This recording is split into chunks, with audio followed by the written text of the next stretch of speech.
Hello everyone, am I audible? जल्दी से chat में बताओगे क्या आप सभी को मेरी ये जो आवाज है ये सुनाई दे रही है, और क्या आपने एक नए चैप्टर की शुरुआत आज कर दी है जो कि है आर इन्वायरमेंट। ये जरा इमोजीज बंद करने दो यार, एक मिनट, वरना तुम परेशान हो जाते हो। जल्दी से बताओ, आर यू रेडी? जोश मीटर सबका क्या हाई है आज? किसी का जोश मीटर कम तो नहीं है ना भाई आज?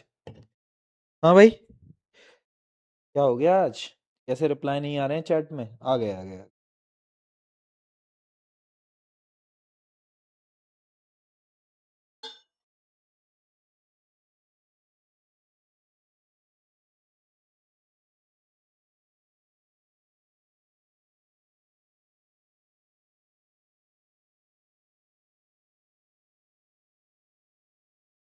हेलो दोस्तों, कैसे हो सभी के सभी? How are you all? Yes yes yes yes. ओ ओ, कैमरा हिल गया, ब्लैक स्क्रीन आ गई। क्या हो रहा है भाई? कैमरा हिल रहा है, ब्लैक स्क्रीन आ रही है, ठीक है? दिख रहा हो? हाँ दिख रहा हूं। ठीक है। हेलो जी, हेलो जी, hello hello hello hello hello hello. थोड़ा सा कैमरा घुमा दे क्या? हाँ, ये देख रहे हो, कैमरा ही हिला देता हूं मैं। चलो जी, और बताओ कैसे हो सब? ऑल बढ़िया? बहुत दिनों बाद मिल रहे हो। बहुत दिनों बाद कहाँ मिल रहे हैं भैया? 3 दिन बाद मिल रहे हैं, उसको आप बहुत दिनों बाद कह रहे हो। ठीक है? भैया हम तो मिलना ही नहीं चाहते आपसे। ऐसा तो नहीं है किसी का? भाई ध्यान रखना, आज ये चैप्टर, ये छोटा सा चैप्टर है, ये आज खत्म हो जाएगा, राइट? आज आर इन्वायरमेंट को हम खत्म कर देंगे। छोटा सा चैप्टर है, क्लास 10th का सबसे मुश्किल चैप्टर। आर इन्वायरमेंट आज हम पढ़ने वाले हैं। बट उसके बाद सिर्फ 2 चैप्टर बचेंगे मेरे भाइयों, मेरी बहनों, मेरे दोस्तों। सिर्फ 2 chapter, magnetic effect of electric current and heredity. और उसके बाद ये बैच, ये सफर, this will come to an end. Yes. पता है क्या हो रहा है? मैं चाहूं ना तो मैं बैच को जल्दी खत्म कर दूं। मतलब मैं चाहूं, अगर आप लास्ट ईयर देखोगे, लास्ट टू लास्ट ईयर देखोगे, तो हमने ना हर साल 15-16 तारीख तक बैच पूरा खत्म कर दिया था, साइंस का तो पूरा का पूरा, है ना? एक मिनट रुको यार, क्या हो रहा है भाई? आज कैसे क्लास में अंधेरा आ रहा है? Connect to the video source. क्या हो गया भाई? कुछ दिक्कत हो रही है क्या? हाँ, मैं क्या कह रहा था, क्या बता रहा था मैं तुम्हें?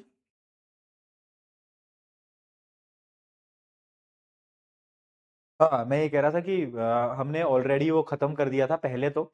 लास्ट के 2 बैचेस में अगर आप देखोगे तो अभय बैच साइंस का सिलेबस खत्म हो जाता है 15-16 तारीख तक। लेकिन ये फर्स्ट बैच है, ये फर्स्ट बैच है जिसका सिलेबस मैं 20 तारीख तक खींच के लेके जाऊंगा, क्योंकि क्योंकि मेरा मन नहीं कर रहा कि तुम्हारी क्लासेस में अंत कर दूं, है ना? मजा आ रहा है, तो ये सफर मैं इतना जल्दी खत्म नहीं करना चाहता। बट यस, टाइम आएगा, वक्त आएगा जब उसको एंड करना पड़ेगा, तो मैं जितना खींच सकता हूँ मैं खींच रहा हूँ। ठीक है, अभी तुम्हारी डाउट क्लास भी लगा दूंगा एक दिन, ऐसी है ना कि आजा आजा डाउट क्लास कर लेते हैं। कुछ नहीं ऐसी, बट ठीक है, कर लेंगे, कोई दिक्कत नहीं है। राइट, राइट, चलो चलो चलो चलो चलो। हाँ हाँ, ये सरप्राइज के बारे में जो तुम कह रहे हो रिवील हो गया, इसके बारे में आगे बात करते हैं। पहले क्लास स्टार्ट कर लेते हैं, क्लास स्टार्ट तो कर लेने दो यार, लेट हो गए हो वैसे भी, है ना? क्लास स्टार्ट कर लेते हैं पहले। चलो, क्या हो रहा है यार आज? 1 मिनट दोगे मुझे? 1 मिनट, आज कुछ तो दिक्कत आ रही है। लेट मी चेक ना बेटा, 1 मिनट दो।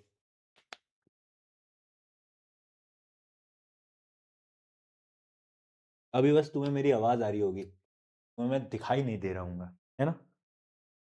अभी भैया आप दिखाई नहीं दे रहे, बट अब भैया दिखाई दे जाएंगे। वाह यार, पता नहीं आज क्या हो रहा है। आज ना आराम से 10:30 बजे तक मेरे साथ बैठना, 10:30 बजे तक मेरे साथ बैठना, ठीक है? आर एनवायरमेंट, ये जो दोस्तों चैप्टर है, ये प्यारा चैप्टर, नन्ना मुन्ना चैप्टर, पेपर में आता है 5 नंबर का, यानी 5 नंबर के क्वेश्चन इसमें से तय हैं। किस किस टॉपिक से आएंगे वो भी मैं तुम्हें स्टार्टिंग में ही बता देता हूं, आज बता रहा हूं। 2026 के पेपर के अंदर आर इन्वायरमेंट में से जो क्वेश्चन आएगा वो आएगा 10% लॉ, यानी फूड चेन से एक क्वेश्चन आ सकता है, एक क्वेश्चन ओजोन लेयर से आ सकता है, एंड बायोमैग्निफिकेशन से एक छोटा सवाल पूछा जा सकता है। ये 3 टॉपिक सबसे इंपॉर्टेंट है, इन्हीं से ही मेनली सवाल आता है। अब इस चैप्टर को पूरी तरीके से स्टार्ट करते हैं by the term environment. By the term environment, यार मैं एक चीज ढूंढ रहा हूं और मुझे वो मिल नहीं रही है, 1 मिनट देना। स्टार्ट करते हैं बाय द टर्म इन्वायरमेंट, ठीक है।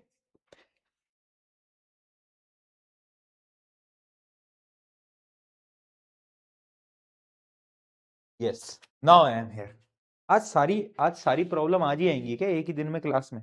चलो, तो इन्वायरमेंट बेटा क्या होता है, सबसे पहले वो समझने की कोशिश करो। इन्वायरमेंट इज बेसिकली सराउंडिंग, हमारे आसपास में ये जितना भी नेचर है, ये जो सराउंडिंग है, इसको हम क्या बोलते हैं? इन्वायरमेंट। फॉर एग्जाम्पल आज मैं राजस्थान में रह रहा हूं, मैं दिल्ली में रह रहा हूं, तो यहां का इन्वायरमेंट है ये, है ना? तो इन्वायरमेंट क्या है? हमारी सराउंडिंग। बहुत सिंपल सी बात है, right? So what is environment? क्या होता है बेटा इन्वायरमेंट? तो environment refers to the surrounding and condition in which organism और community of the organism live।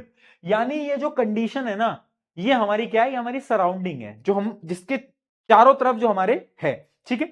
तो वो क्या है? वो सराउंडिंग है, ठीक है। हैबिटेट क्या होता है? हैबिटेट एक ऐसी प्लेस होती है इन्वायरमेंट के अंदर जहां पर आप रहते हो। फॉर एग्जाम्पल मैं राजस्थान के एक शहर में रह रहा हूं, तो मेरा हैबिटेट मेरे उस शहर में मेरा घर है, तो वो घर क्या है? मेरा हैबिटेट हो गया जहां मैं रह रहा हूं। जबकि इन्वायरमेंट क्या है? इन्वायरमेंट है पूरी की पूरी सराउंडिंग जो कि मेरे आसपास में है, राइट? ठीक है, बहुत बढ़िया। अब उसके बाद आ जाती है तीसरी चीज और सबसे इंपॉर्टेंट चीज, जो कि है इकोसिस्टम। अब भैया ये इकोसिस्टम क्या होता है बताओ? What is ecosystem? ये क्या है भैया? ये कौन सा सिस्टम ये कौन सा सिस्टम है भैया? है इको सिस्टम? कौन सा सिस्टम? देख भाई, इकोसिस्टम बहुत सिंपल है। इकोसिस्टम बहुत सिंपल है। क्या होता है ecosystem? It is very simple यार। अगर आप देखोगे ना, आप लेक्स में जाओगे, लेक जहां पे होती है ना, लेक्स में ना पानी है, पानी में फिशेज हैं, छोटे छोटे प्लांट्स हैं। तो एक पूरा का पूरा क्या है? सराउंडिंग है। उस सराउंडिंग में लिविंग और नॉन लिविंग थिंग आपस में डिपेंडेंट है। देखा है आपने? यार पानी है तो फिशेज हैं, फिशेज लिविंग है, पानी नॉन लिविंग है। यानी इकोसिस्टम क्या होता है? एक ऐसा सिस्टम है जिसमें both living organism and non living organism एक दूसरे पे डिपेंडेंट होते हैं, उसको हम बोलते हैं इकोसिस्टम, ठीक है। An ecosystem includes both biotic, biotic तुम्हें पता ही है, biotic and abiotic component like sunlight, air, water, soil, temperature, ठीक है। इस सिस्टम में क्या होता है कि बायोटिक अबायोटिक सबके सब एक दूसरे पे क्या होते हैं? डिपेंडेंट होते हैं, ठीक है। क्या होते हैं बेटा? डिपेंडेंट होते हैं। बहुत बढ़िया, बहुत बढ़िया, ठीक है। हाँ, एक दूसरे पे क्या है? डिपेंडेंट है। चलो, ये हो गया इकोसिस्टम। अब इकोसिस्टम के ना 2 टाइप होते हैं। क्या होते हैं 2 टाइप? आ जाओ देखते हैं, आ जाओ देखते हैं। इकोसिस्टम का पहला टाइप है नेचुरल इकोसिस्टम, अरे जो कि नेचर ने बनाया भैया, है। और एक है आर्टिफिशियल इकोसिस्टम, जो कि हमने बनाया भैया, है। हमारी आदत है भाई, हम तो कुछ भी बना। एक बच्चा लिख रहा है मारुति इको, ये वो वाली इको है क्या? अरे तू पागल वागल है क्या भाई? मारुति इको कौन लिखा है ठीक है। तो इकोसिस्टम 2 टाइप के, नेचुरल, आर्टिफिशियल। अच्छा, नेचुरल क्या है? जो कि नेचर में बने हैं। आर्टिफिशियल जो कि हमने बनाए हैं।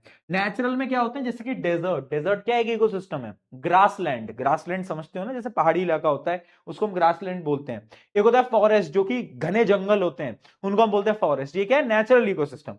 बट आर्टिफिशियल जो हम बना रहे हैं, जैसे इक्वेरियम, इक्वेरियम हम बनाते हैं ना भाई, अरे इक्वेरियम हम बनाते हैं, हाँ कि ना, है ना? हम बना रहे हैं। अच्छा, फार्मिंग जो हम करते हैं, हमारी जो क्रॉप्स की फील्ड होती है, वो नेचुरल होती है या फिर आर्टिफिशियल होती है? बताओ भैया। आर्टिफिशियल होती है। क्यों? क्यों होती है आर्टिफिशियल? सोचो भैया। आर्टिफिशियल इसलिए होती है ना, क्योंकि ना हम उसमें फर्टिलाइजर्स डालते हैं, पेस्टिसाइड डालते हैं, यानी ह्यूमन का इंटरेक्शन होता है। इसलिए आर्टिफिशियल के अंदर क्या आता है? क्रॉप्स आती हैं, ठीक है। उसके अलावा क्या आती है? बोलो बोलो बोलो बोलो। हाँ, इक्वेरियम आता है। बहुत बढ़िया, बहुत बढ़िया, ठीक है, ठीक है। सब बच्चे चैट में स्वादली स्वादली लिख रहे हैं। क्या है स्वादली? किसी को नहीं पता क्या है आखिर स्वादली व्हाट इज स्वादली? इतनी जल्दी तुम्हें पता भी चल गया? इंस्टाग्राम पे थोड़ी देर पहले तो रील डाली है और तुमको पता भी चल गया क्या है स्वादली? किसी को नहीं पता दोस्तों। 18 तारीख को मिलकर बताएंगे। वो तो कहाँ मिलेंगे वो नहीं बताऊंगा, वरना बहुत सारे लोग आ जाएंगे तो दिक्कत हो जाती है फिर। एक दिन पहले बताऊंगा चलो, चलो। यस, तो टाइप ऑफ इकोसिस्टम में नेचुरल में आपको पता है it exist in nature on its own, खुद के दम पे रहते हैं, जैसे कि terrestrial ecosystem, aquatic ecosystem, ponds, lakes वगैरह वगैरह। लेकिन आर्टिफिशियल के एग्जांपल क्या है? एक्वेरियम या तो गार्डन। ये क्यों गार्डन में घूम रहा है? गार्डन से रोहित शर्मा याद आता है एक तो मुझे। तो एक्वेरियम, गार्डन और उसके अलावा क्रॉप फील्ड, ये सब क्या होते हैं? ये सब आर्टिफिशियल इकोसिस्टम होते हैं। यस बेटा, बहुत रटने वाला चैप्टर है बट मैं आपको समझा दूंगा, आप टेंशन मत लो। ठीक है, अगला टॉपिक है एक्वेरियम एज एन इकोसिस्टम। तो क्वेश्चन आ जाता है कभी कभार कि एक्वेरियम नेचुरल इकोसिस्टम है या आर्टिफिशियल? तो याद रखना ये आर्टिफिशियल है। क्यों है आर्टिफिशियल? क्योंकि क्योंकि यार इकोसिस्टम के ना कुछ पार्ट्स होते हैं और वो पार्ट्स आर्टिफिशियल इकोसिस्टम के पास नहीं होते। मैं समझाता हूं देखो, इकोसिस्टम के ना कुछ पार्ट्स होते हैं, कुछ कंपोनेंट होते हैं। दो प्रकार के कंपोनेंट है, एक होता है अबायोटिक कंपोनेंट, ये वो कंपोनेंट होते हैं जो कि जिंदा नहीं होते और मरे हुए होते हैं। जैसे विंड, एयर, वाटर। हाँ, विंड और एयर तो एक ही बात हो गई ना। विंड, वाटर वगैरह वगैरह, लाइट, टेम्परेचर। ठीक है, तो पहला तो होता है अबायोटिक कंपोनेंट यानी नॉन लिविंग कंपोनेंट। इसके अंदर क्या आते हैं? लाइट आते हैं। लाइट, लाइट एक बहुत इंपॉर्टेंट फैक्टर है क्योंकि सनलाइट की वजह से ही जो पेड़ पौधे होते हैं वो अपना खाना बनाते हैं फोटोसिंथेसिस के थ्रू। एक होता है टेम्परेचर, एक अच्छा टेम्परेचर भी चाहिए होता है। एंड देन एटमॉस्फेरिक गैसेस जैसे कि ऑक्सीजन, CO2, इन सब गैसेस की रिक्वायरमेंट होती है। एंड लास्ट इज वाटर, सबसे इंपॉर्टेंट पानी। अगर पानी नहीं होगा तो भैया कुछ नहीं होगा। तो ये क्या है? ये कुछ अबायोटिक फैक्टर्स हैं। अबायोटिक क्या है? कंपोनेंट्स हैं इकोसिस्टम के। सिस्टम, इकोसिस्टम, दो component, biotic, abiotic. Non living component तुम्हें पता है। अब हम बात करते हैं जो कि इंपॉर्टेंट है, जो कि होता है बायोटिक कंपोनेंट। अब देखो, बायोटिक कंपोनेंट होते हैं लिविंग कंपोनेंट। अब इसके अंदर जो सबसे पहला कंपोनेंट आता है ना, वो सबसे इंपॉर्टेंट है, जो कि है प्रोड्यूसर। जो कि है प्रोड्यूसर। क्या होता है प्रोड्यूसर? कोई बताएगा? What is producer? भैया जो प्रोड्यूस करता है वही तो है। अरे क्या प्रोड्यूस कर रहा है? क्या प्रोड्यूस? अरे खाना प्रोड्यूस करेगा भैया। कौन अपना खाना खुद बनाता है? भैया मम्मी बना लेती खुद का। अरे वो वाली बात नहीं कर रहा, ऑटोट्रॉफिक न्यूट्रिशन। याद आया? Autotrophic nutrition, yes. कौन करता था? Plants, green, green plants, right. तो सबसे पहले जो बायोटिक कंपोनेंट में आते हैं वो होते हैं प्रोड्यूसर, जो कि खाना खुद बनाते हैं। उसके अंदर आते हैं ग्रीन प्लांट्स। ठीक है, तो प्रोड्यूसर्स क्या होते हैं? Organisms capable of creating their own food, जो कि खुद का खाना खुद बनाते हैं। Those are called autotrophs, life process में पढ़ चुके हैं। तो पहले तो आते हैं ग्रीन प्लांट्स प्रोड्यूसर के तौर पे। फिर आता है सेकंड बायोटिक कंपोनेंट, जो कि है कंज्यूमर।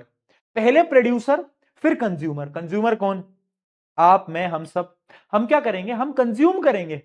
हम किसी और को कंज्यूम करेंगे। जैसे कि मैं पेड़ को कंज्यूम कर रहा हूं, कल को कोई मुझे कंज्यूम मुझे कोई क्यों कंज्यूम करेगा भाई? लेकिन अगर शेर आ गया तो कंज्यूम कर जाएगा भाई। तो हम सब क्या है? हम कंज्यूमर है। हम कंज्यूमर है। तो कंज्यूमर कौन होते हैं? आर ईदर डायरेक्टली और indirectly dependent on producer for their food. ठीक है, जो फूड पे दूसरों पे डिपेंडेंट होते हैं।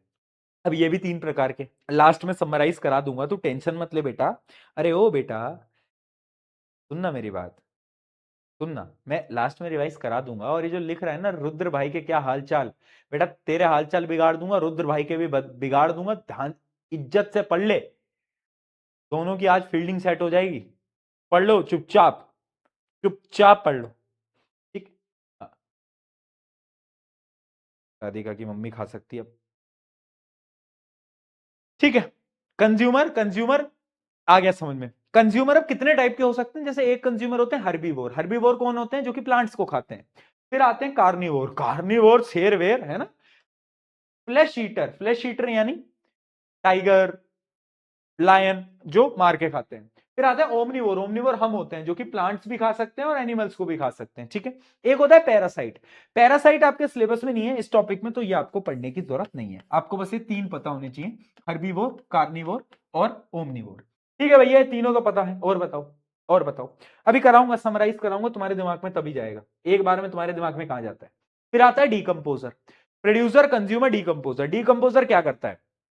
डेड एंड डीकेइंग मटेरियल को डीकंपोज करेगा और उसकी जो न्यूट्रिएंट्स है ना उसको नेचर में डाल देगा। फॉर एग्जांपल बैक्टीरिया, कोई भी अगर जानवर मर जाता है तो थोड़े टाइम में वो डीकंपोज होता है, स्मेल आने लगती है, देखा है?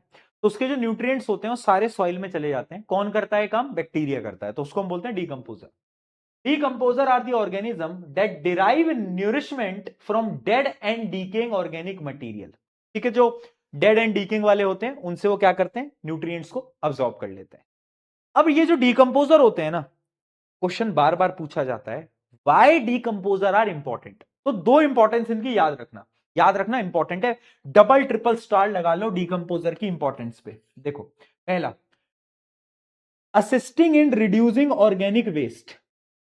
इमेजिन करो, यहां पे किसी की डेथ हो गई, यहां पे किसी की डेथ हो गई, अगर डीकंपोजर नहीं होंगे, मैं जानवरों की बात कर रहा हूं, इंसानों की बात नहीं कर रहा, अगर डीकंपोजर नहीं होंगे तो इतनी वेस्ट हो जाएगा ना, मतलब लैंड पे हर जगह गंदगी गंदगी गंदगी गंदगी होगी। क्यों? क्योंकि यहां पे किसी चूहे की डेथ हो गई, यहां पे किसी बिल्ली की डेथ हो गई, समझ रहे हो ना। तो इसलिए डीकंपोजर सबसे पहले तो एनवायरमेंट को क्लीन करता है, पहला स्टेप। दूसरा, cleaning the environment by breaking down decaying, ये तो हो गया पहला कि इन्वायरमेंट को क्लीन करता है। और दूसरा इसका पॉइंट क्या है, ये न्यूट्रिएंट्स को, वो जो डेड एंड डीकिंग मटेरियल है उसके न्यूट्रिएंट्स को सॉइल में क्या करता है, डालता है। ठीक है, assisting reducing organic waste and replenishing soil nutrient, यानी जो सॉइल के न्यूट्रिएंट है उनको वो उठाता है, उसमें से बैक्टीरिया, ये डीकंपोजर, और सॉइल में वापस डालता है। मुझे ये बताओ, क्या तुम्हें ये दोनों रोल समझ आएगा? पहले तो ये बता दो, अगर समझ आए तो पी के लिख दो।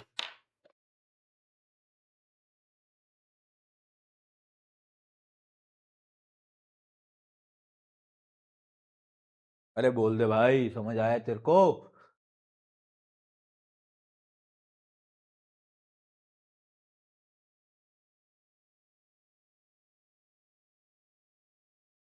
चलो, बहुत बढ़िया, आ गया। अब एक बार ना, जो मैंने आपको पूरा पढ़ाया है ना अभी तक की कहानी, पीके भैया की जुबानी। देखो भैया, मैंने बोला इकोसिस्टम, इकोसिस्टम। इकोसिस्टम होता है दो टाइप का, नेचुरल बात कर लूं या तो मैं मैन मेड की बात कर लूं। नेचुरल में आपको एग्जांपल पता है, मैन मेड के एग्जांपल याद रखना, इक्वेरियम, क्रॉप्स वगैरह वगैरह। ठीक है, अब यही जो इकोसिस्टम होता है, इस इकोसिस्टम के दो कंपोनेंट होते हैं, अबायोटिक, बायोटिक। अबायोटिक यानी जो नॉन लिविंग है, जैसे कि विंड, पानी, टेम्परेचर, गैसेस वगैरह वगैरह। बायोटिक में क्या है, बायोटिक में होते हैं तीन कंपोनेंट। एक होता है प्रोड्यूसर, प्रोड्यूसर वो जो कि खुद का खाना खुद बनाता है, यानी ग्रीन प्लांट। फिर आता है कंज्यूमर, जो कि डायरेक्टली या इनडायरेक्टली प्रोड्यूसर पे डिपेंडेंट होता है। इसमें तीन होते हैं, हर्बीवोर, कार्निवोर, ओमनीवोर। ठीक है जी, बहुत बढ़िया। और फिर आता है लास्ट और सबसे इंपॉर्टेंट, जो कि है डीकंपोजर। अब डीकंपोजर क्या करता है, दो काम करता है। एक तो जो न्यूट्रिएंट्स होते हैं उनको सॉइल में वापस फेंक देता है, सॉइल को वापस से फर्टाइल बनाता है ना, न्यूट्रिएंट्स को रिप्लेनिश करता है, वापस से डालता है। और दूसरा, इन्वायरमेंट को क्लीन करता है। तो ये दो काम हो गए डीकंपोजर के। ये थी पूरी कहानी इकोसिस्टम की, सिस्टम। अब मुझे बताओ, क्या तुमको समझ आया पूरा इकोसिस्टम? मजा आया? बता दो भाई, बता दो भाई। ठीक है, तो देखो, अब एक क्वेश्चन आता है बार बार कि इकोसिस्टम क्या एक साइक्लिक प्रोसेस है? यस और नो, क्या लगता है तुम्हें? साइक्लिक प्रोसेस का मतलब क्या होता है? जहां से शुरू करा वहीं खत्म हो, यही होता है साइकिल का मतलब, है ना। तो क्या वो एक साइक्लिक प्रोसेस है? तो आंसर है यस, इकोसिस्टम एक साइक्लिक सिस्टम होता है। क्यों? देखो, फॉर एग्जांपल देखो, ये अबायोटिक कंपोनेंट्स थे। अबायोटिक कंपोनेंट्स यानी हवा, पानी, सनलाइट, इन सब से प्रोड्यूसर ने अपने खाने को बनाया। फिर उसके बाद क्या हुआ, प्रोड्यूसर को किसी ने खा लिया, ठीक है, कंज्यूमर ने खा लिया। फिर कंज्यूमर की डेथ हो गई, तो फिर क्या करा, डीकंपोजर इसको डीकंपोज करेगा। और डीकंपोज करने के बाद इसके जितने भी न्यूट्रिएंट्स होंगे, ये जो मर गए जानवर, इनके जितने भी न्यूट्रिएंट्स होंगे, न्यूट्रिएंट्स को वापस से नेचर के अंदर डाल देगा। यानी यहीं से ही शुरू हुआ था और यहीं कोई खत्म होगा। इसलिए बोलते हैं कि भाई, जहां से आए हो वहीं को ही चले जाओगे। लाइन बहुत बोली जाती है ना कि इतना घमंड क्यों करना, जब जहां से आए हो वहीं को ही चले जाओगे। तो इस लाइन का एक्चुअल मतलब है कि भाई, आप अबायोटिक रिसोर्सेज से ही बने हो और वहीं ही चले जाओगे तुम, एक एक समय बाद, एक समय बाद। ठीक है, ये एक कौन लिखने लगा है? ये एक क्या है, पीके लिखो ना यार। अच्छा, ये बच्चा स्पैम कर रहा है। बेटा आदर्श, बैच से निकलवा दूंगा, मत करो आज, मत करो। आज 9th क्लास वालों ने तुम्हारी जैसी हरकतें करी हैं। आज मैंने 4 या 5 बच्चों के बैच सब्सक्रिप्शन कैंसिल करवाए हैं। 9th के बच्चों से चाहे पूछ लेना, आज मत करो। आज मैं इस मूड में नहीं हूं कि तुम्हारी इन बेवकूफ बातों को इग्नोर कर जाऊं मैं, तो इसलिए आज मत करो प्लीज। चलो, ब्लैक स्क्रीन आ गई, यानी क्लास लंबी होएगी। क्लास क्लास लंबी, क्लास लंबी। चलो, बहुत बढ़िया। Done done done done done done done done done done done done done done done done done done. चलो, कंप्लीट द फॉलोइंग चार्ट। ओए होए होए होए, बेस्ड ऑन इकोसिस्टम। चलो भाई, चार्ट को जरा कंप्लीट कर लो यार। इकोसिस्टम के कंपोनेंट यहां पे आ रहा है, 2 कंपोनेंट बायोटिक, और ये क्या होगा बताओ, ये क्या होगा? 2 कंपोनेंट होते हैं, ये होगा अबायोटिक कंपोनेंट, ठीक है। बायोटिक में ये क्या है? बायोटिक में ये क्या है? बायोटिक में कितने कंपोनेंट होते हैं? 3 होते हैं, प्रोड्यूसर, कंज्यूमर और डीकंपोजर। यहां पे तुम्हें वो लिखना था। ये हो गया abiotic. Abiotic comprises of, abiotic में कौन सा कंपोनेंट होता है? वो आप कुछ भी लिख के आ सकते हो, जैसे विंड लिख के आ सकते हो, वाटर लिख के आ सकते हो, कुछ भी लिख के आ सकते हो, ठीक है। इकोसिस्टम की डेफिनेशन लिखनी थी यहां पे। इकोसिस्टम क्या होता है? एक ऐसा सिस्टम है जिसमें बायोटिक और abiotic component interdependent on each other, एक दूसरे पे डिपेंडेंट है, ठीक है। इकोसिस्टम के 2 टाइप, एक आ गया टेरेस्ट्रियल। टेरेस्ट्रियल यानी नेचुरल इकोसिस्टम, और यहां पर क्या आएगा? यहां पर आ जाएगा आर्टिफिशियल इकोसिस्टम, या फिर आप इक्वेरियम भी लिख सकते हो, आप गार्डन भी लिख सकते हो, कुछ भी लिख सकते हो, ठीक है। चलो, बहुत बढ़िया जी, मजा ही आ गया, मजा ही आ गया, ठीक है। आगे बढ़ा जाए। एक क्वेश्चन बताओ, biotic component of an ecosystem does not include, क्या इंक्लूड नहीं करता इनमें से? बायोटिक में इनमें से कौन सी चीज नहीं है? बायोटिक जो कि जिंदा है, जिंदा इनमें से कौन नहीं है? सॉइल थोड़ी ना जिंदा है भाई, यार सॉइल को तू जिंदा बना देगा क्या यार? हद हो गई है, बताओ, शर्म भी नहीं आ रही है, कह रहे हैं सॉइल जिंदा है। चलो, अब बात करते हैं फूड चेन की। Food chain. Food chain. भाई अब तो बता दो स्वाद, देखो मैं तुम्हें बता दूंगा, बट तुम मुझे प्रॉमिस करोगे कि तुम फिर बाहर नहीं बताओगे किसी को। अगर तुम वादा करते हो तो मैं तुमको बता दूंगा कि क्या है, बट तुम्हें वादा करना पड़ेगा कि क्या है। कर रहे हो वादा? हाँ? अगर कर रहे हो तो जितने बच्चे लिख रहे हैं बता तो दूंगा, बट वादा, देखो बाहर गई अगर बातें, अंदर की बातें बाहर जाने लगी बेटा, तो विश्वास खराब होता है। कर रहे हो वादा? प्रॉमिस? देखो, क्या हुआ था, मैं आपको थोड़ी सी हिस्ट्री बताता हूँ। जैसे कि जो आरंभ बैच के बच्चे हैं उनको पता भी है, मैंने आरंभ बैच में ही ये बात बोल दी थी कि यार हम कुछ, मैं कुछ लेकर आऊंगा, है ना। और वो गुजरात में वो चीज मैंने बहुत सर्च करा और उसके बाद जाके वो बनी। तो फर्स्टली हुआ क्या था, आज से 1 साल पहले, स्टोरी ऐसी है कि आज से 1 साल पहले मेरा एक फ्रेंड था, तो उसको ना लिवर इन्फेक्शन हुआ था। तो जब पता चला कि क्यों हुआ है, तो वो हुआ था ये जो फूड प्रोडक्ट्स होते हैं ना, जो आप डेली बेसिस पे खाते हो, जैसे कि रियल जूस, है ना। अब मैं नाम ऐसे इसको, मतलब तुम्हें पता ही है, बोलना नहीं चाहिए ब्रांड के नाम क्योंकि वो केस वगैरह कर देते हैं, बट हाँ, तो ऐसी चीज़ों को खाने की वजह से उसको जो हुआ, और बहुत कम एज के अंदर लिवर डिसीज हुआ। तो फिर जब उसने और मैंने इस चीज़ के ऊपर रिसर्च करना स्टार्ट करा ना, तो वी रियलाइज्ड कि ये जो फूड इंडस्ट्री है ना, ये तो बहुत ही खराब है। इसके अंदर बिना बताए ऐसी चीजें बेची जा रही हैं जो कि तुम सोच भी नहीं सकते, मतलब लिटरली तुम अगर देखोगे ना, तुम्हें पता भी नहीं है कितना स्कैम होता है। तो फिर हमने तब सोचा था कि कुछ फूड इंडस्ट्री में हमें करना है, राइट। तो बहुत टाइम लगा, बहुत रिसर्च लगी, कई लोगों के पास हम घूमे देश भर में कि यार कैसे चीजें बनती हैं, कैसे हेल्थ पे फोकस कर सकते हैं हम लोगों की, और बहुत डिस्कशंस हुए, ठीक है। फाइनली फिर हमें गुजरात में कुछ ऐसे कनेक्ट्स मिले जहां पर ये चीजें इस्टेब्लिश हो पाई, और फिर अब ऑलमोस्ट 1 साल से भी ज्यादा हो गया है, क्योंकि अब जनवरी चल रहा है, 1 साल से भी ज्यादा हो गया है। तो फाइनली वो चीज अब जाके बन पाई, एंड बस देन वी प्लान्ड कि हमें ये लॉन्च करना है। और नॉट ओनली फॉर स्टूडेंट्स, सिर्फ स्टूडेंट्स के लिए नहीं, मुझे सबके लिए करना है। क्यों? क्योंकि एक अच्छी हेल्थ बहुत इंपॉर्टेंट है, और मैं आपको बहुत जेन्युइनली बताऊं कि आपको भी मैं अर्ली सिम्टम्स बताता हूँ, तुम्हारी हेल्थ खराब होने के अर्ली सिम्टम्स तुम्हें मैं बताता हूँ। अगर तुम पढ़ रहे हो कहीं पे बैठ के, और अगर थोड़ी देर पढ़ने के बाद तुम्हारी कमर दुखने लग रही है अभी से, इतनी कम एज में, तुम बहुत यंग हो अभी, अगर ऐसा हो रहा है, इसका मतलब है कि तुम 20-25 साल में तुम्हें डिसीजेज तुम्हारी बॉडी के अंदर आ जाएंगे, और बहुत बड़े डिसीजेज आ जाएंगे। राइट, डरा नहीं रहा हूँ, ये रियलिटी में बता रहा हूँ क्योंकि मैंने देखा है। तो ये ठीक कैसे होगा? ये ठीक होगा हेल्थ पे फोकस करके, राइट।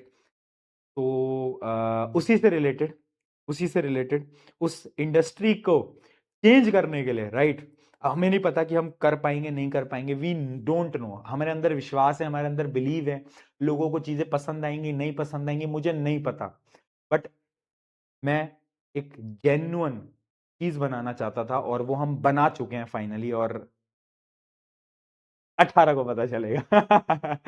वो क्या है, वो 18 को पता चलेगा। अभी मैं नहीं बता सकता, सॉरी। अभी मैं नहीं बता सकता, सॉरी। भैया फिर इतनी स्टोरी क्यों सुनाई? देखो रियलिटी में बता रहा हूँ, अब होगा क्या कि जितने भी फूड ब्रांड्स हैं वो बहुत टारगेट भी करेंगे, बट ठीक है, आदत, अब तो आदत सी हमको ऐसे जीने में, तो ठीक है, कोई नहीं, कर लेंगे, कर लेंगे, सह लेंगे दोस्तों साथ में। सह लेंगे दोस्तों साथ में, कोई दिक्कत वाली बात नहीं है। बट यस, वो आपको पता चलेगा, इवेंट 18 को एक इवेंट कर रहे हैं, इवेंट में लॉन्च करेंगे, ठीक है। यस यस यस, आपको भी बुला लेंगे। अब अरे यार तुम ना, इवेंट होगा दिल्ली में, और ये जो बाहर के बच्चे वो कहेंगे वाई ऑलवेज दिल्ली। यार अब दिल्ली में ही हो पाते हैं इवेंट, समझो, या दिल्ली या बॉम्बे, इसके अलावा इवेंट कहीं हो ही नहीं पाते, अब हम क्या करें, हम भी परेशान है ना। तो दिल्ली में ही होगा इवेंट तो ऑब्वियसली, बट हाँ वो लोकेशन वगैरह बाद में बताएंगे आप। ठीक है, चलो आप फूड चेन पे आते हैं, फूड चेन पे आते हैं, क्या है, हिंट दे दूंगा एंड में, लास्ट में हिंट दे दूंगा, then you guys can get. अरे चिप्स विप्स थप्पड़ मारूंगा ना, चिप्स खिला दूंगा तेरे को मैं, अगर चिप्स ही लाना होता तो मैं, यार हमारे अंदर एक इसको चेंज करने की ना एक मिशन है हमारा, कि हम इस हैबिट को चेंज करें। तुम्हें लग रहा है मैं चिप्स लाऊंगा या तुम्हारे लिए मैं चॉकलेट लाऊंगा? थोड़ा सेंस बनाओ बातों का, आ जाओ। फूड चेन, फूड चेन क्या होता है? फूड चेन ना एक साइकिल है, साइकिल नहीं है सॉरी, एक सीक्वेंस है। सीक्वेंस समझते हो, 1 2 3 4 5 6, क्या है? एक सीक्वेंस है। फूड चेन एक सीक्वेंस है कि कौन किसको खाएगा। फॉर एग्जाम्पल मान लो एक प्लांट था, एक ग्रीन प्लांट था, ठीक है, ग्रीन प्लांट था। उस ग्रीन प्लांट को खाया, उस ग्रीन प्लांट को खाया किसने? ग्रीन प्लांट को खाया पीके भैया ने, ग्रीन प्लांट को खाया पीके भैया ने, और पीके भैया को खाया टाइगर ने। देख देख देख देख देख, कितनी जल्दी मान लिया पीके भैया को टाइगर ने खाया। शर्म भी नहीं आई भैया, आपको क्यों खा रहे हो? ना ना ना ना ना, पीके भैया नहीं है, ये तुम हो। तुमने खाया ग्रीन प्लांट, और तुमको खाया टाइगर ने, तुमको खाया बेटा टाइगर ने। अब टाइगर से बड़े हैं पीके भैया। तो पीके भैया ने खाया टाइगर को, पीके भैया ने खाया टाइगर को, समझ रहे हो बात को? तो ये क्या है? ये एक फूड चेन है, एक सीक्वेंस है। ये क्या है? ये एक सीक्वेंस है। फॉर एग्जाम्पल, कौन किसको खाएगा, एक सीक्वेंस को हम बोलते हैं फूड चेन। क्या बोलते हैं बेटा? Food chain. The food chain is the sequence of living organism in which one organism consume another. और हम ये करते क्यों है? For energy transfer. इसके लिए करते हैं बेटा, एनर्जी ट्रांसफर के साथ करते हैं, ठीक है। बहुत बढ़िया। भैया आप कैसे टाइगर को खा, शक कर रहे हो मुझ पे, शक कर रहे हो? चलो, बहुत बढ़िया, इतना समझ आ गया। अब फूड चेन में ना कुछ लेवल होते हैं, लेवल सबके निकलेंगे दोस्तों, निकलेंगे उसका जो कि डटा रहेगा। तो लेवल होते हैं, ट्रॉफिक लेवल उनको हम बोलते हैं। ट्रॉफिक लेवल बेसिकली होता क्या है, जैसे क्लास में नहीं देते हम कि ओ इसकी फर्स्ट रैंक आई, इसकी सेकंड आई, इसकी थर्ड आई, ट्रॉफिक लेवल है, राइट। तो सिमिलरली यहां पर भी होता है, in a food chain various step what transfer of energy take place called trophic level। यानी ये भी एनर्जी ट्रांसफर के लेवल है, जैसे रैंक्स होती हैं। फॉर एग्जांपल, प्लांट, प्लांट होगा रैंक 1 पे, क्यों? क्योंकि सबसे पहले प्लांट आया, सबसे पहले प्लांट आया, ठीक है। हाँ, फिर प्लांट को खाया तुमने, तो तुम हो गए ट्रॉफिक लेवल 2 पे। फिर तुमको खाया टाइगर ने, तो टाइगर हुआ ट्रॉफिक लेवल 3 पे, और टाइगर को पीके वही ने खा लिया, तो मैं आ गया ट्रॉफिक लेवल 4 पे। तो ऐसे होते हैं ट्रॉफिक लेवल्स, ठीक है। लेवल सबके निकलेंगे पर, बहुत बढ़िया। तो आप देख सकते हो, फर्स्ट ट्रॉफिक लेवल पे हमेशा प्रोड्यूसर होते हैं जो कि खाना खुद का प्रोड्यूस करते हैं। सेकंड ट्रॉफिक लेवल पे वो लोग होते हैं जो कि प्रोड्यूसर को खाते हैं। फिर थर्ड ट्रॉफिक लेवल पे वो होते हैं जो कि इन हर्बीवोर को खाते हैं। और फोर्थ में वो होते हैं जो कि इस थर्ड ट्रॉफिक लेवल वाले को खाते हैं, ठीक है। तो ये हो गया ट्रॉफिक लेवल 1 2 3 4। आई गेस इसमें कोई दिक्कत नहीं होगी, बहुत बच्चों वाली चीजें चल रही है। इलीगल हो गया टाइगर को खाना। भाई तुम जेल वेल मत करा देना, तुम मुझको जेल मत करा देना एक दिन यार।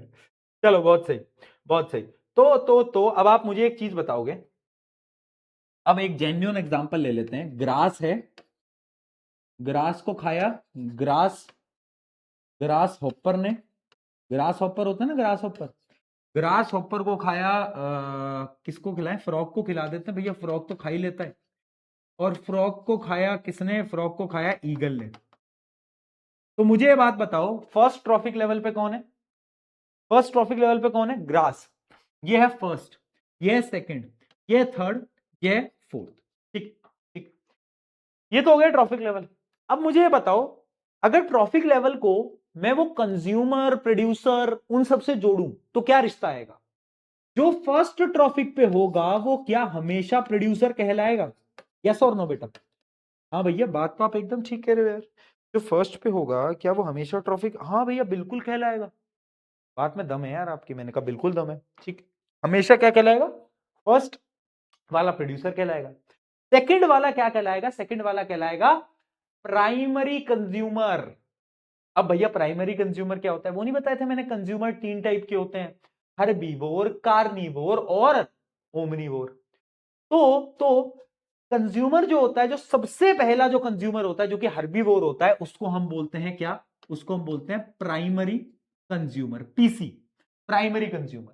ठीक है, फिर जो प्राइमरी कंज्यूमर को खाता है उसको हम बोलेंगे सेकेंडरी कंज्यूमर, सेकेंडरी कंज्यूमर। और जो सेकेंडरी कंज्यूमर को खाएगा उसको हम बोलेंगे टर्शरी कंज्यूमर। क्या बोलेंगे? Tertiary consumer. क्या बात समझ में आई?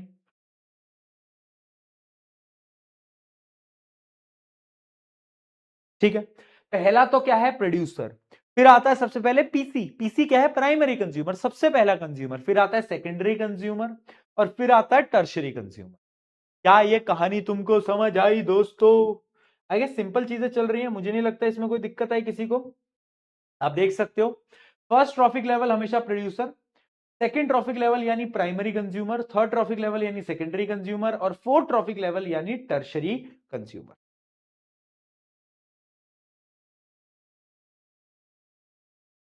बताओ, ऑल गुड?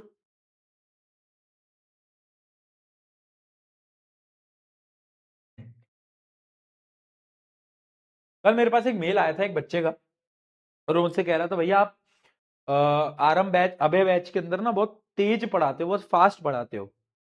बेटा एक चीज समझना है यार, try to understand, try to understand. जब बैच स्टार्ट हुआ था मैंने आपसे एक चीज बोली थी कि Abhay batch is the fast track course, right? हमारे पास लिमिटेड क्लास है, आपको भी सब पढ़ना है, तो हम वैसा, हमें उतना जल्दी पढ़ाना है कि एक चैप्टर 2 लेक्चर में खत्म हो जाए, राइट? हम यही करते आ रहे थे। 1 से 1.5 घंटे की क्लास होती थी, यानी एक चैप्टर में 3 घंटे प्लस लगते थे। तो इसलिए थोड़ा स्पीड अप रहता ही है ना? ये मैंने आपको शुरू से, ये चीज जब बैच स्टार्ट होता तब से मैं बोलता आ रहा हूं। तो पता क्या होता है, कभी आपको ज्यादा स्पीड अप लगे ना, कभी भी अगर किसी बच्चे को मान लो यार, तुम्हें कार्बन एंड कंपाउंड में लगा कि भैया आपने बहुत ही तेज पढ़ा दिया, जबकि मैंने 3 लेक्चर लिए हैं, वो अलग बात है, पर तुम्हें लगा मैंने बहुत तेज पढ़ा दिया, तो पता है क्या किया करो आप ना, थोड़ी देर मतलब लाइव से हट जाया करो और आप बाद में एक बार रिकॉर्डेड देखा करो बैठ के, ताकि तुम अपनी पेस में पढ़ पाओ, अगर ऐसा कभी लगता है तो। बाकी तो नहीं लगना चाहिए, बट ये तुम एक सोल्यूशन निकाल सकते हो इन सब चीजों। ठीक है, चलो बहुत बढ़िया, ये हमें समझ में आ गया। ठीक है, अब कुछ क्वेश्चन है। क्या कुछ क्वेश्चन है कि ये जो बनी है ना फूड चेन, ये बनी किस लिए? ये एनर्जी ट्रांसफर के लिए बनी है। एनर्जी ट्रांसफर कैसे हो रही है? एक से दूसरे में जब कोई किसी को खा रहा है तो किस लिए खा रहा है? ताकि वो एनर्जी उसमें ट्रांसफर हो जाए, राइट? उसके लिए। तो उसी का एक लॉ होता है, पहले उस लॉ को पढ़ लेते हैं। ये क्वेश्चन करने से पहले, ये क्वेश्चन करने से पहले चलो ये क्वेश्चन बता ही दो। Which of the group do not constitute a food chain? इनमें से कौन सा फूड चेन नहीं है? कैसे पता लगेगा? फूड चेन में एक दूसरे को खाएगा, दूसरा तीसरे को खाएगा, तीसरा चौथे को खाएगा, ऐसा एंगल किसमें नहीं बन रहा। अगर तुम पहला देखोगे, ग्रास है, ग्रास को रैबिट ने खाया, रैबिट को वुल्फ ने खाया, वुल्फ को लायन ने खाया, तो ये तो एक फूड चेन है। ठीक है, दूसरा प्लैंकटन। ये क्या होता है? प्लैंकटन एक प्रकार का प्लांट होता है। प्लैंकटन क्या होता है? एक प्रकार का प्लांट होता है। ठीक है, मतलब आप बोल सकते हो ये वो प्लांट होता है जो कि ओशन में पाया जाता है, रिवर्स में पाया जाता है, ठीक है। प्लैंकटन को फिशेस खाती हैं, प्लैंकटन को फिशेस खाती हैं, और फिश को मैन खा जाता है। बट ये ग्रास हॉपर कहां से आ गया बीच में है? ये ग्रास हॉपर कहां से आ गया बीच में, बताओ, ग्रास हॉपर कहां से आया बीच में, क्या लगता है? तो क्या ये फूड चेन है, सोचो इसके बारे में। तीसरा देखते हैं, हॉक क्या होता है? हॉक इज बेसिकली ईगल, ठीक है। तो ग्रास है, ग्रास को खाएगा ग्रास हॉपर, ग्रास हॉपर को खाएगा फ्रॉग, फ्रॉग को खाएगा स्नेक, स्नेक को खाएगा हॉक। तो ये भी एक क्या है, ये भी एक फूड चेन है, ठीक है जी। लास्ट देखते हैं, grass, snake, wolf, tiger. Grass को कौन खा सकता है? क्या ग्रास को स्नेक खा सकता है, वुल्फ खा सकता है, टाइगर खा सकता है? नहीं। तो ये भी फूड चेन नहीं है और ये भी फूड चेन नहीं है। तो 2 और 4 किसमें है? डी। तो जिसने डी आंसर दिया है, यू आर एब्सोल्युटली करेक्ट, ठीक है, ठीक है। बी में अगर किसी को दिक्कत आई तो याद रखना है, जो प्लैंकटन होता है ये एक ऐसा प्लांट होता है जो कि ओशन में पाया जाता है। इसको फिशेस खा सकती हैं, और फिश ह्यूमन खा सक मतलब ह्यूमंस फिश को खा सकते हैं। तो ये ग्रास हॉपर कहां से, अरे भैया है, ये कहां से बीच में आ गया? ये अलग ही खुश हो रहा है, बताओ। चलो, चलो बहुत बढ़िया, ये क्वेश्चन समझ आ गया। तो हमारा अगला जो टॉपिक है इसी में ही, वो है 10% लॉ। वेरी इंपॉर्टेंट, एक क्वेश्चन पेपर के अंदर तुम्हें 101% दिख सकता है 10% लॉ से। 10% लॉ क्या है? इस लॉ के अकॉर्डिंग एक ट्रॉफिक लेवल से दूसरे ट्रॉफिक लेवल में जो एनर्जी ट्रांसफर होती है वो सिर्फ और सिर्फ 10% होती है। यानी मान लो अगर एक प्लांट है, एक ग्रास है, उसके पास अगर 10 जूल ऑफ एनर्जी है, एनर्जी का यूनिट जूल होता है, तो अगर उसको ग्रास हॉपर ने खाया तो ग्रास हॉपर पे इसका सिर्फ 10% एनर्जी आएगी, जो कि होता है 1 जूल।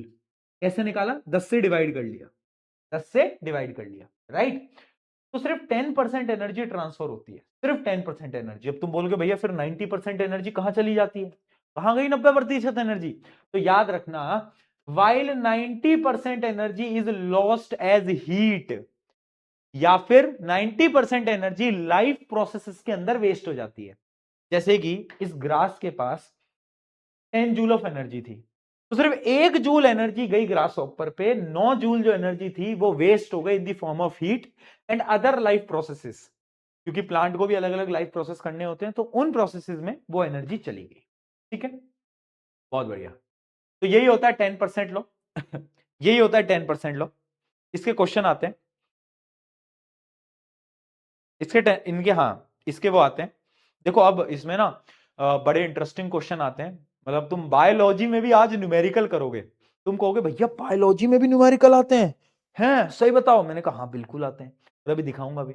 पर उससे पहले एक सवाल मैं तुमसे पूछना चाहता हूं, ये जो एनर्जी का फ्लो है ये यूनिडायरेक्शनल है या बाई डायरेक्शनल है? यूनिडायरेक्शनल यानी एक ही डायरेक्शन में जाएगा, या तो उल्टा भी आ सकता है। तो याद रखना, फूड चेन में जो एनर्जी का फ्लो होता है वो हमेशा यूनिडायरेक्शनल होता है। यूनिडायरेक्शनल का मतलब क्या होता है? Energy flows in one direction, है ना, सिर्फ एक डायरेक्शन में फ्लो करती है, कभी पीछे नहीं आ सकती। मैं एक एग्जांपल देता हूं तुम्हें, देखो प्लांट है, प्लांट के पास एनर्जी कहां से आएगी? सनलाइट से आएगी, है ना, सनलाइट से आएगी। और एक चीज याद रखना, मान लो सनलाइट के पास 10,000 जूल एनर्जी है, ठीक है, सनलाइट के पास 10,000 जूल एनर्जी है। तो प्लांट ना सनलाइट की एनर्जी का सिर्फ 1% अब्सॉर्ब करता है। ये इंपॉर्टेंट है, क्या बोला मैंने? प्लांट जो है सनलाइट की एनर्जी का सिर्फ 1% अब्सॉर्ब करता है। तो इसका 1% क्या होगा? इसको 100 से डिवाइड कर लो तो ये आ जाएगा 100, यही आया, यही आया, ठीक है। तो प्लांट के पास आ गया 100 जूल एनर्जी। अब प्लांट को खाया जब ग्रास हॉपर ने, तो इसकी 10% एनर्जी यानी 10 जूल चली गई, ठीक है। अब इसको खा लिया किसने? फ्रॉग ने, तो फ्रॉग के पास चली गई 1 जूल एनर्जी, राइट। तो एनर्जी का ट्रांसफर यूनिडायरेक्शनल है। क्या एनर्जी वापस से इस फ्रॉग से क्या उस सनलाइट तक वापस जा सकती है? क्या फ्रॉग से एनर्जी वापस सनलाइट पे जाएगी? नहीं जाएगी। इस वजह से बोलते हैं कि जो फूड चेन होती है वो यूनिडायरेक्शनल होती है, वो सीधी होती है। जबकि जो इकोसिस्टम था वो कैसा था? इकोसिस्टम साइक्लिक प्रोसेस था, याद रखना, इकोसिस्टम इज साइक्लिक, याद आ गया? हाँ, but food chain is unidirectional, वो कभी पीछे मूव नहीं करती, ठीक है। तो उसका आंसर भी याद रखना। रीजन क्या होता है? green plant capture 1% of sunlight and convert it into food energy, and then in further trophic level energy is passed according to the 10% law, और वो एनर्जी वापस से सनलाइट के पास नहीं जा सकती, इसलिए बोला जाता है कि यूनिडायरेक्शनल फ्लो ऑफ एनर्जी होता है फूड चेन में। चलो बहुत बढ़िया, बहुत बढ़िया जी, समझ आ गया तुमको तो यार, तुम तो बहुत होशियार हो गए हो। चलो भाई ठीक है, चलो ये वही सारी लाइन है, ये वही सारी लाइन है जो मैंने आपको बताया। 90% of energy is lost in the form of heat, only 10% is transferred, since so little energy is available for next level of consumer. अच्छा, ये एक बड़ा इंटरेस्टिंग पॉइंट है, ये मैं तुम्हें बताता हूं। क्वेश्चन क्या आएगा, क्वेश्चन भी मैं तुम्हें डायरेक्टली बता ही देता हूं यार। वाई हाउ क्यों लिख दिया, वाई देखना, why there are only 3 to 4 trophic levels in food chain. ऐसा क्यों है कि सिर्फ 3 से 4 ट्रॉफिक लेवल होते हैं फूड चेन में? क्या हो गया, क्या रहा,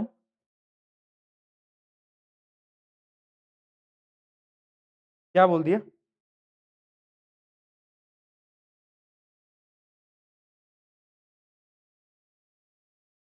क्या हुआ ये तो बताओ, बता ही नहीं रहे, रॉन्ग रॉन्ग लिखे जा रहे हो। क्या रॉन्ग, क्या दिखा दिया ऐसा, क्या दिखा दिया भाई ऐसा मैंने तुम्हें?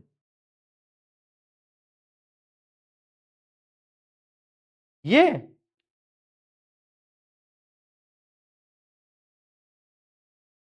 किसमें क्या, ये 10,000 जूल था, तो 10,000 जूल का 1% एनर्जी प्लांट पे आएगी।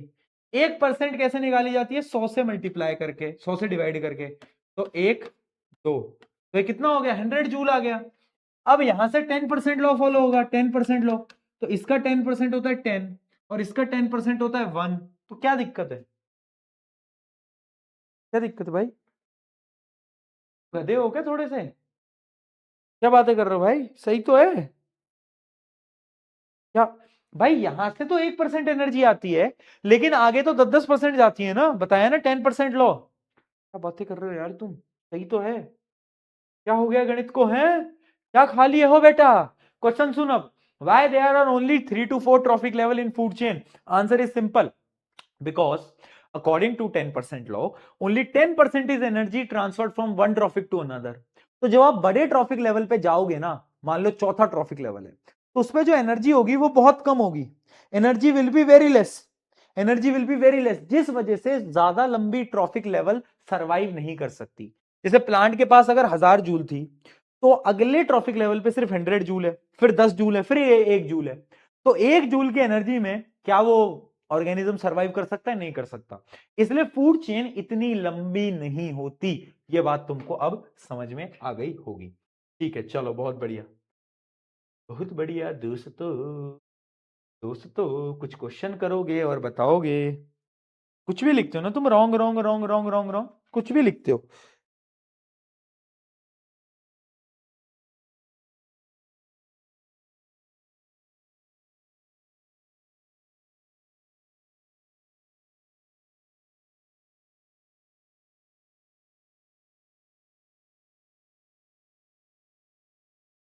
बताओ,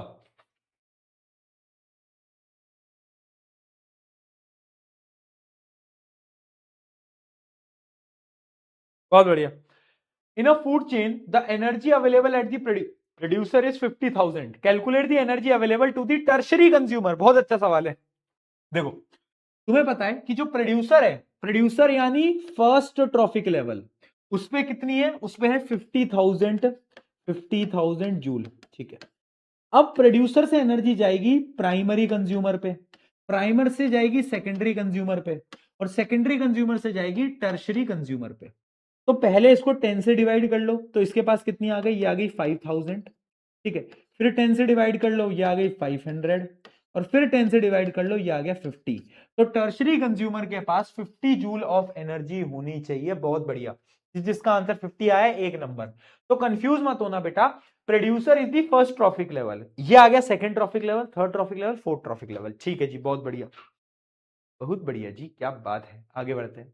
the energy at the secondary consumer level is 100 joule. ठीक है, क्या बोल रहा है, using a diagram explain the energy flow and calculate the energy in the producer level. ठीक है, अब देखो फ्लो कैसा होता है। पहले आता है प्रोड्यूसर, ठीक है, प्रोड्यूसर आएगा, फिर आएगा प्राइमरी कंज्यूमर, सेकेंडरी कंज्यूमर। ठीक है, अब सेकेंडरी कंज्यूमर के पास है 100 जूल एनर्जी। आपको यह बताना है कि प्रोड्यूसर के पास कितनी एनर्जी होगी। तो अब क्या करोगे, अब आप इस साइकिल को उल्टी चलाओगे। अभी तक हम 10 से डिवाइड करते हुए पहुंच रहे थे, अब जब उल्टी साइकिल चलेगी तो हमें 10 से मल्टीप्लाई करना होगा। ठीक है, तो अगर सेकेंडरी कंज्यूमर पे इतना है तो 10 से मल्टीप्लाई करो तो ये आएगा 1000 जूल, और फिर करो ये आ जाएगा 10,000 जूल। ठीक है, तो 10,000 joule of energy is available at producer, at producer. ठीक है, तो जब ऐसे जाओगे तो बेटा डिवाइड करते हुए चलना, और जब ऐसे जाओगे तो 10 से मल्टीप्लाई करते हुए चलना। चलो बहुत बढ़िया। A snake receives 8 joule from eating a frog. How much energy was present originally in the grass? देखो फूड चेन, अब इसमें क्या होगी, फूड चेन तुम्हें ये बनानी होगी इसमें, ग्रास, ग्रास हॉपर, फ्रॉग और स्नेक। ठीक, हमें ये गिवन है कि स्नेक रिसीव 8 जूल, स्नेक के पास जो एनर्जी आई वो 8 जूल आई। कितनी आई, 8 जूल। तो आपको ये बताना है ग्रास पे कितनी होगी। तो उल्टी साइकिल चलाओगे, 10 से मल्टीप्लाई करते हुए चलो, 80 यानी 80, 800 एंड दिस इज 8000। तो 8000 जूल की जो एनर्जी है वो अवेलेबल होगी ग्रास के पास। ठीक है, ओके, ओके जी।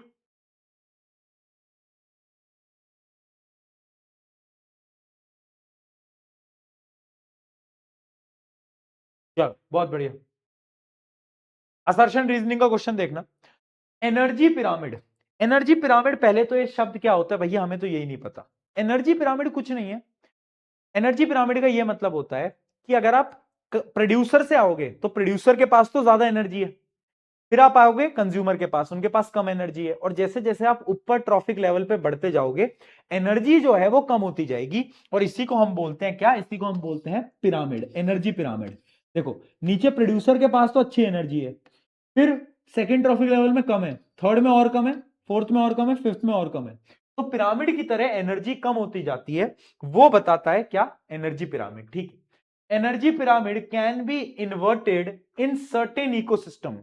क्या हम उसको कुछ इकोसिस्टम में उल्टा करके रख सकते हैं, क्या हम उसको उल्टा बना सकते हैं। उल्टे का मतलब क्या है, उल्टे का मतलब यह है कि प्रोड्यूसर में कम एनर्जी और अब ऊपर बढ़ते जाओगे तो हाई ट्रॉफिक लेवल में ज्यादा एनर्जी। क्या है पॉसिबल है, क्या है पॉसिबल है, बताओ।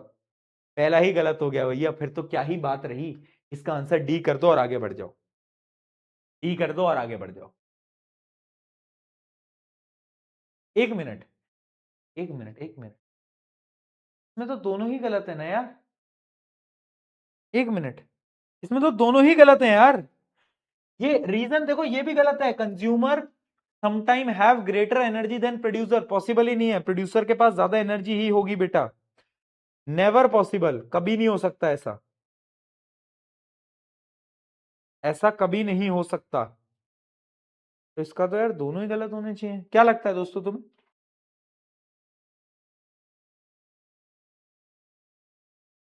क्या लगता है। वैसे इसका आंसर तुम्हें डी ही लिखना चाहिए।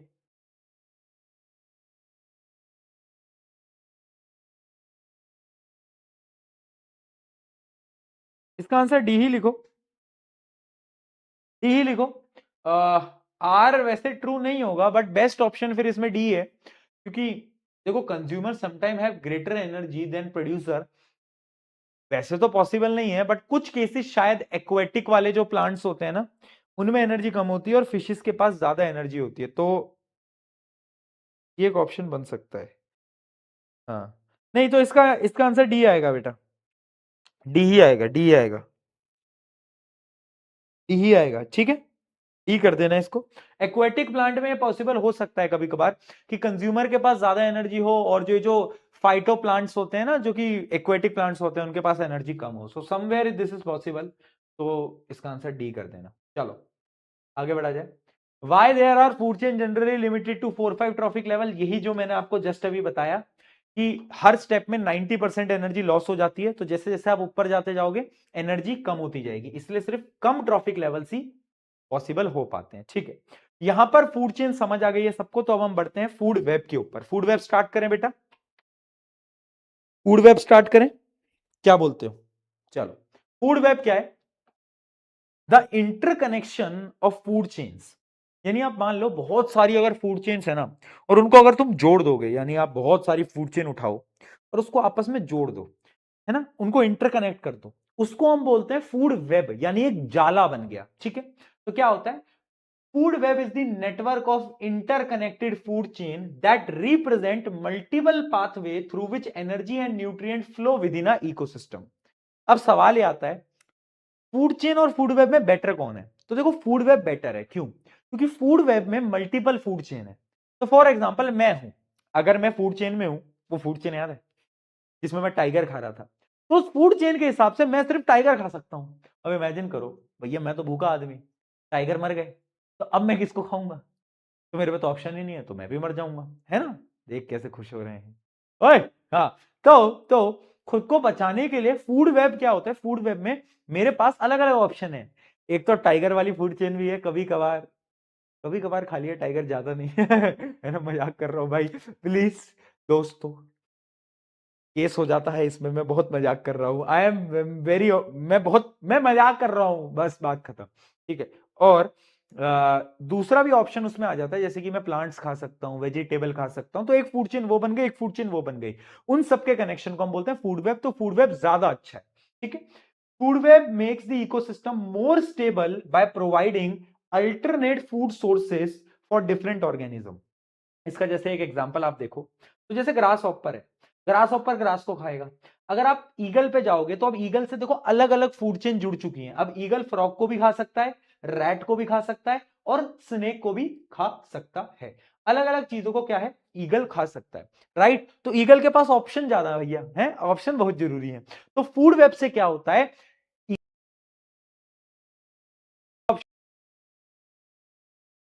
ऑप्शन है, तो क्या होगा कि अगर अच्छा ये ऑर्गेनिज्म कम हो गए तो मैं इनको खा लूंगा, ठीक है।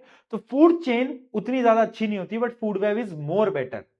चलो भाई बहुत बढ़िया, ये समझ में आ गया होगा, ठीक है। तो इसके सिग्निफिकेंस देख लो भैया, बहुत बोरिंग मैं बोल रहा हूँ, थ्योरेटिकल चैप्टर है बेटा, बहुत थ्योरेटिकल चैप्टर है, मैं समझ रहा हूं तुम्हारी भावना है ना, मैं बिल्कुल समझ रहा हूं, मैं बिल्कुल समझ रहा हूं भाई। क्या? कोई ग्लिच नहीं है, कोई ग्लिच नहीं है मेरे भाई। चलो, तो फूड वेब के अब सिग्निफिकेंस देख लेते हैं। सबसे पहला सिग्निफिकेंस तो बहुत इजी है, क्या है सिग्निफिकेंस? कि इससे होता क्या है, इकोसिस्टम बैलेंस हो जाता है, जैसा मैंने अभी जस्ट आपको बताया, ठीक है। अगला, एनर्जी फ्लो। देखो एनर्जी क्या होता है, एनर्जी फ्लो बेटर हो जाता है फूड वेब में, बेटर हो जाता है, वो आपको पता होगा क्यों हो जाता है बेटर, क्योंकि ऑप्शन ज्यादा है ना, तो एनर्जी फ्लो बिकम्स बेटर, ठीक है। अगला, न्यूट्रिएंट रिसाइकलिंग।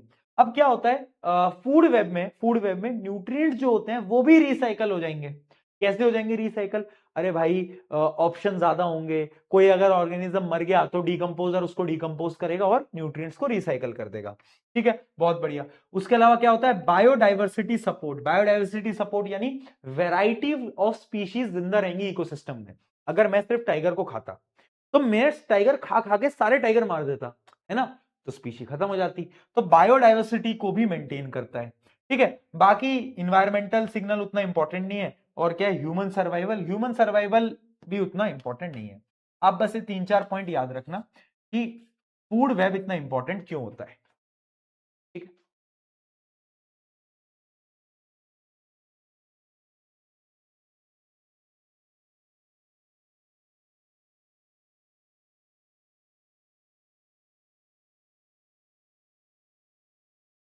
ओके,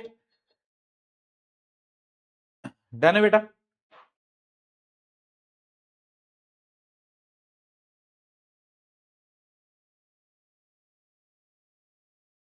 भाई कोई लैग नहीं है मेरे एंड से मेरी जान, कोई लैग नहीं है मेरे, मजाक नहीं कर रहा हूं।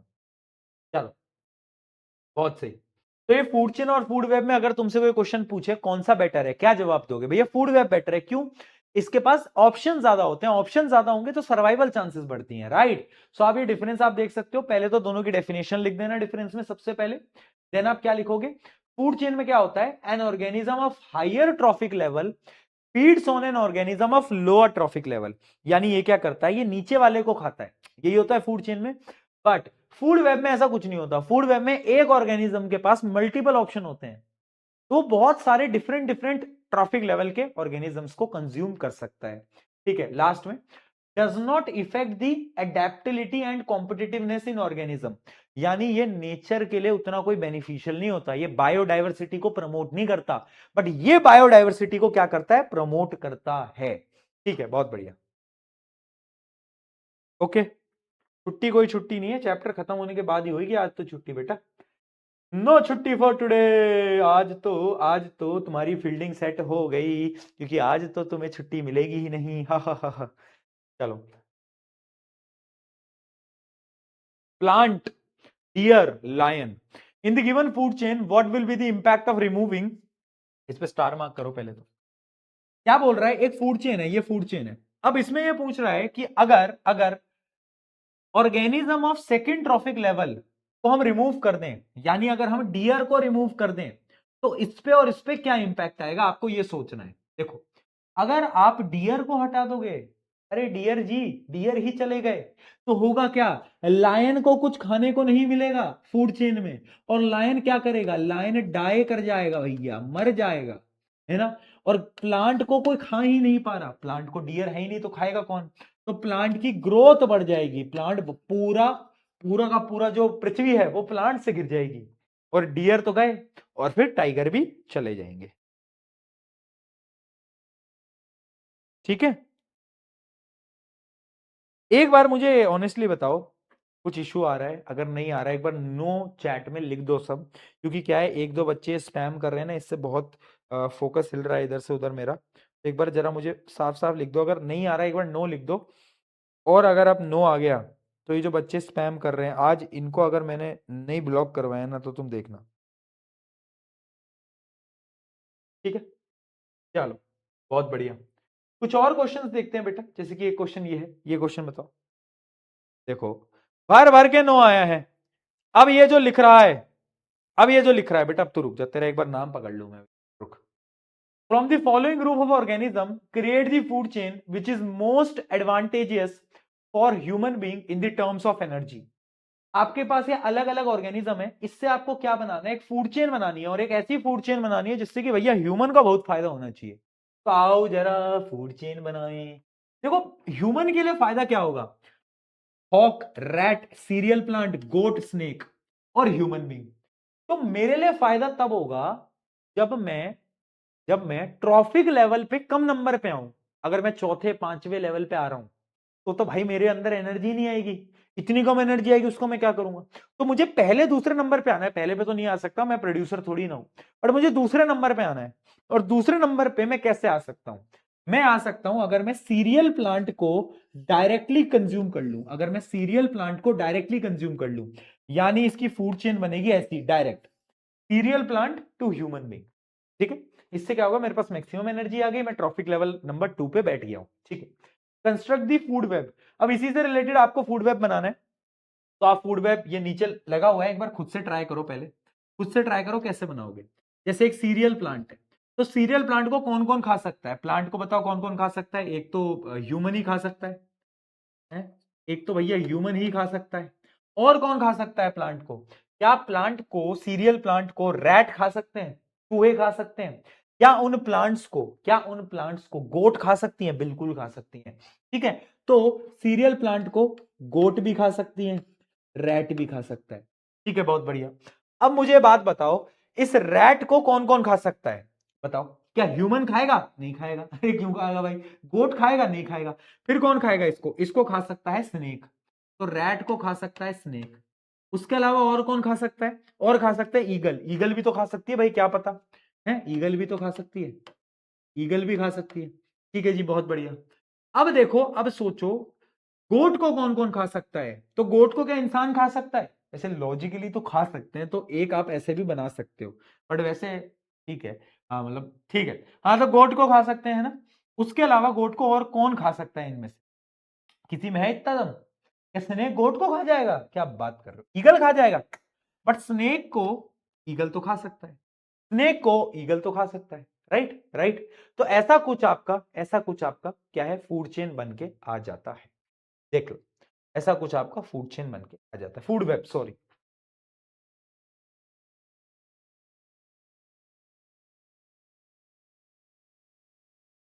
भैया चाइना में तो सांप खा यार भाई, अब ऐसा थोड़ी ना होता है कि तुम ह्यूमंस पे भी स्नेक लगा दोगे यार, हैं? ऐसे मत करना, है ना, ऐसे मत करना, थोड़ा रियलिस्टिक सोचना, इंडिया के हिसाब से सोचना दोस्तों। चलो, अब आता है अगला टॉपिक जो कि है बायो मैग्निफिकेशन। भैया मैग्निफिकेशन तो लेंस में पढ़ा था हमने, है? बायो मैग्निफिकेशन यहां कहां से आ गया? देखो, बायो मैग्निफिकेशन एक बड़ी इजी सी टर्म है। बायो मैग्निफिकेशन का मतलब क्या होता है? जैसे जैसे आप बड़े ट्रॉफिक लेवल पे बढ़ते जाते हो ना, तो जो टॉक्सिक सब्सटेंसेस होते हैं ना, टॉक्सिक तो तुम्हारी एक्स थी, बट जो टॉक्सिक सब्सटेंसेस होते हैं ना, उसकी क्वांटिटी आप जैसे जैसे ट्रॉफिक लेवल में बढ़ते जाओगे, उसकी क्वांटिटी, उसकी कंसंट्रेशन बढ़ती जाएगी। फॉर एग्जाम्पल, जो पानी होता है उसमें मरकरी का कंटेंट पाया जाता है। अब प्लांट ने उस पानी की मदद से अपना फूड बनाया, तो प्लांट क्या है, ट्रॉफिक नंबर 1, ट्रॉफिक लेवल 1, तो उसके अंदर मरकरी का कंटेंट बहुत कम है। लेकिन प्लांट को खाया फिश ने, तो फिश के अंदर ट्रॉफिक लेवल सेकंड है, तो उसमें मरकरी का जो कंटेंट है वो बढ़ गया। अब ट्रॉफिक लेवल थर्ड में और बढ़ गया, और जब उस मछली को हमने खाया तो हमारे अंदर जो मरकरी का कंटेंट आया वो और ज्यादा आया। ठीक है, इसी प्रोसेस को हम बोलते हैं बायोमैग्निफिकेशन। ठीक है, डेफिनेशन बहुत इंपॉर्टेंट है, बार बार पूछी जाती है, एक बार पढ़ लो। Biomagnification is the process by which concentration of harmful substances like pesticide, heavy metal, or toxic increases by each successive trophic level। जैसे जैसे आप ट्रॉफिक लेवल पे आगे भैया बढ़ते जाओगे, ये जो भी है, ये जो टॉक्सिक सब्सटेंसेस हैं, ये सब बढ़ते जाएंगे, इनकी कंसंट्रेशन बढ़ती जाएगी। इसका एक बहुत प्यारा ग्राफ है, तुम देख सकते हो।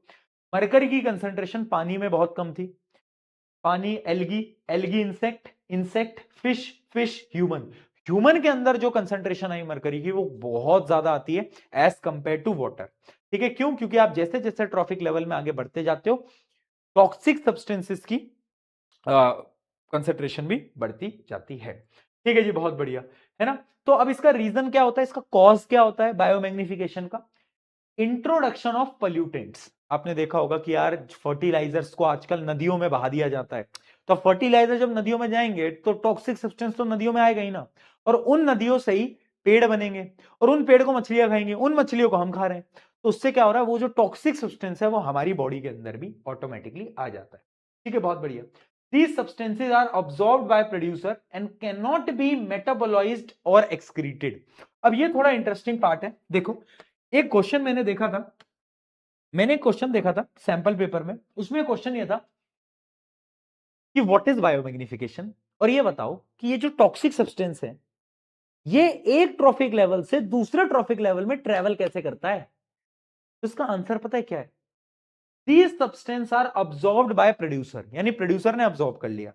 अब ना ये टॉक्सिक सब्सटेंस एक्सक्रीट नहीं कर सकते, यानी बाहर नहीं निकाल सकते, जब उसको कोई ऑर्गेनिज्म खाएगा तो उसकी बॉडी में ट्रांसफर हो जाता है, and can not be metabolised और एक्सक्रीटेड। ठीक, इसकी वजह से ये टॉक्सिक सब्सटेंस आगे बढ़ता जाता है। ठीक है दोस्तों, बहुत बढ़िया अब इसका एक और एग्जांपल है, कहां गया, इसका एक और एग्जांपल है, मतलब कुछ इसकी स्टडीज हैं। जैसे एक स्टडी तो मैंने आपको बता दी मरकरी की, है ना, मरकरी पानी में मिलता था और आगे बढ़ता गया और ह्यूमंस के अंदर मरकरी बढ़ गया।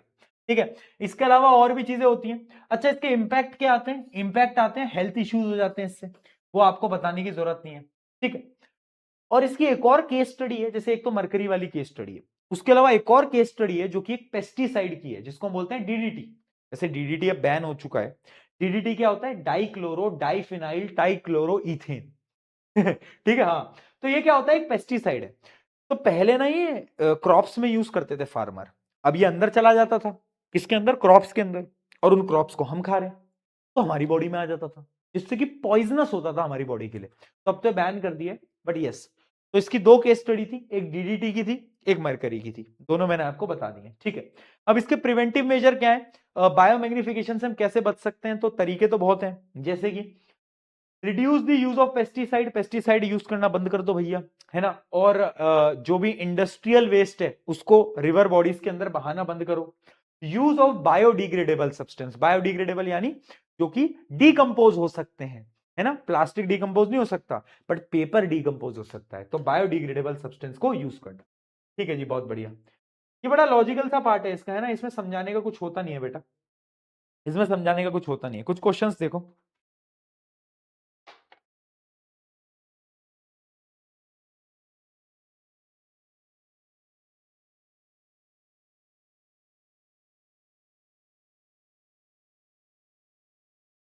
एक मिनट ना।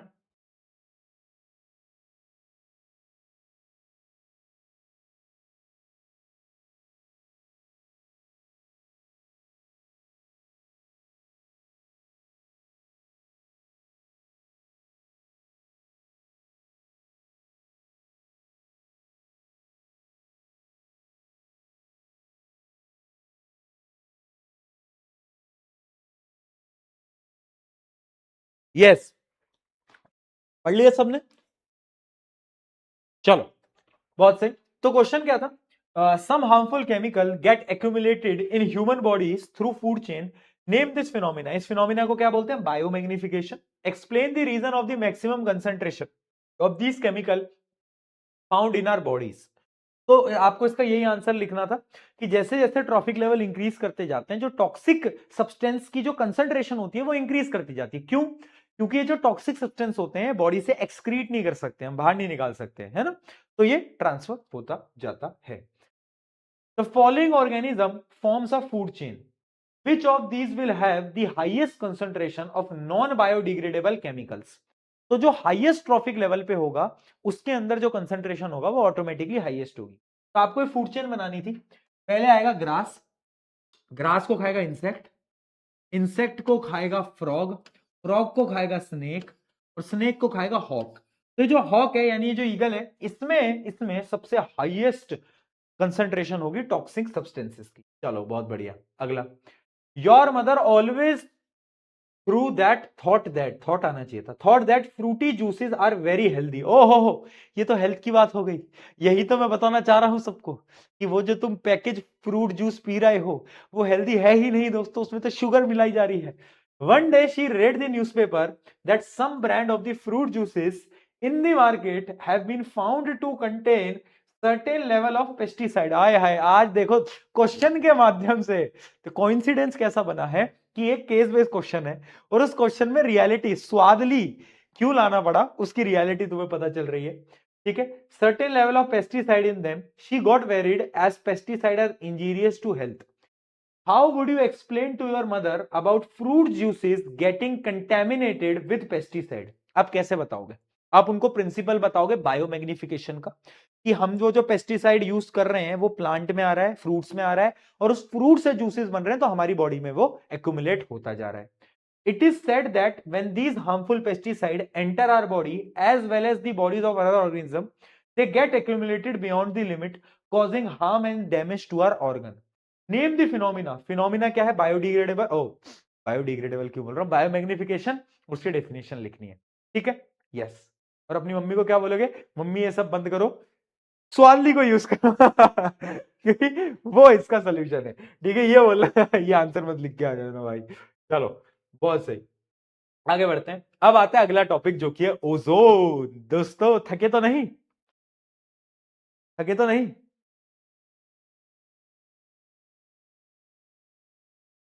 हुँ?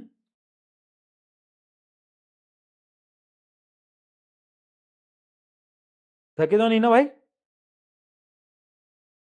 कैमरा एंगल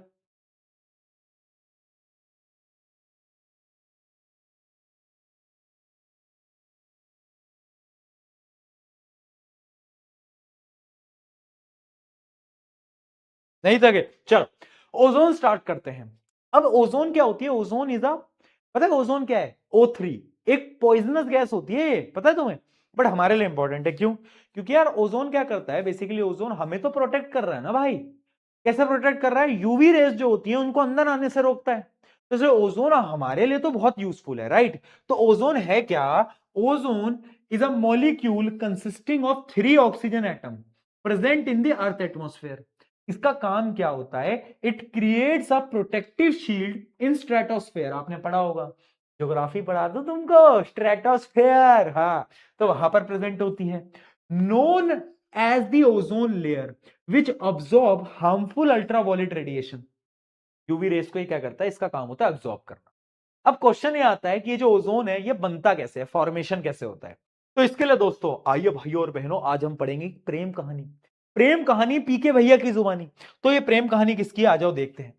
तो देखो भैया, ये प्रेम कहानी है ऑक्सीजन और यूवी रेस की।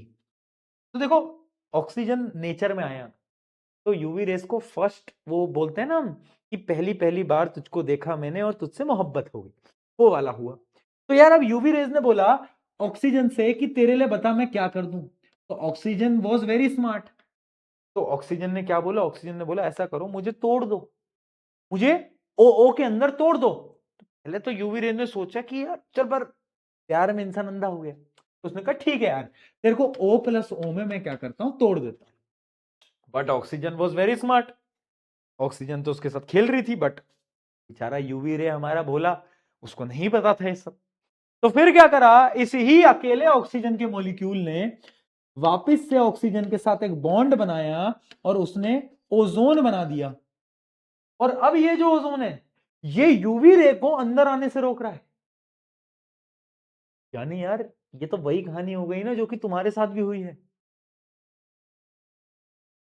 तुमको भी तो ऐसे ही पागल बनाया गया था।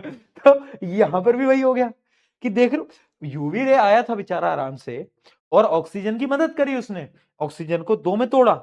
लेकिन ऑक्सीजन वॉज वेरी स्मार्ट, देखो बेटा, तो उसने ओजोन बना लिया, वो यूवी रे को अंदर नहीं आने रहा। Justice for UV ray.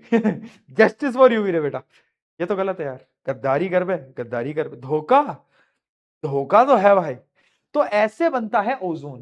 कैसे बनता है? इस दो रिएक्शन से बनता है हमारा ओजोन बनता है, ठीक है। तो भाई देखो गद्दारी हुई है, तो भाई देखो जीवन का एक सत्य है कि जो जैसा करेगा वैसा भरेगा, कर्मा, है ना। तो भाई अब देखो ओजोन के साथ भी ऐसा होना था। एक ना एक दिन जो इसने गलती करी है उसके पाप तो इसको भुगतने थे, हाँ कि ना बेटा। तो वो पाप भुगता है हमने। हमने क्या करा? हमने CFC, क्लोरोफ्लोरोकार्बन, यानी हमने एसी वगैरह चलाए, फ्रिज चलाए, उससे गैस रिलीज होती है जिसको हम बोलते हैं CFC। अब क्या होता है, ये जो CFC है इसके अंदर होते हैं क्लोरीन के मॉलिक्यूल। देखो ये जो CFC होती है क्लोरोफ्लोरोकार्बन, इसके अंदर क्लोरीन के मॉलिक्यूल होते हैं, क्लोरीन गैस होती है। अब ये क्लोरीन गैस ऊपर जाती है, अब ये ओजोन के साथ टकराती है और ये जो क्लोरीन है ये बदला लेता है यूवी रे का और इस ओजोन को वापस से ऑक्सीजन में तोड़ देता है और अब यूवी रे अंदर आ सकता है। कर्मा, देख रहे हो, देख रहे हो। तो भाई देखो हुआ क्या था, ऑक्सीजन टूटा था ओ के अंदर, फिर एक ऑक्सीजन से जुड़ा O3 बनाया, यूवी रे को रोक दिया। फिर उसके बाद आया क्लोरोफ्लोरोकार्बन, यानी हम लोगों ने इतना पोल्यूशन कर दिया, इतना पोल्यूशन कर दिया कि क्लोरोफ्लोरोकार्बन रिलीज हो गया। उससे क्या हुआ, उससे क्लोरीन गैस आती है, क्लोरीन गैस रिएक्ट करती है ओजोन के साथ और ओजोन को तोड़ देती है ऑक्सीजन के अंदर, अब यूवी रे आ सकती है।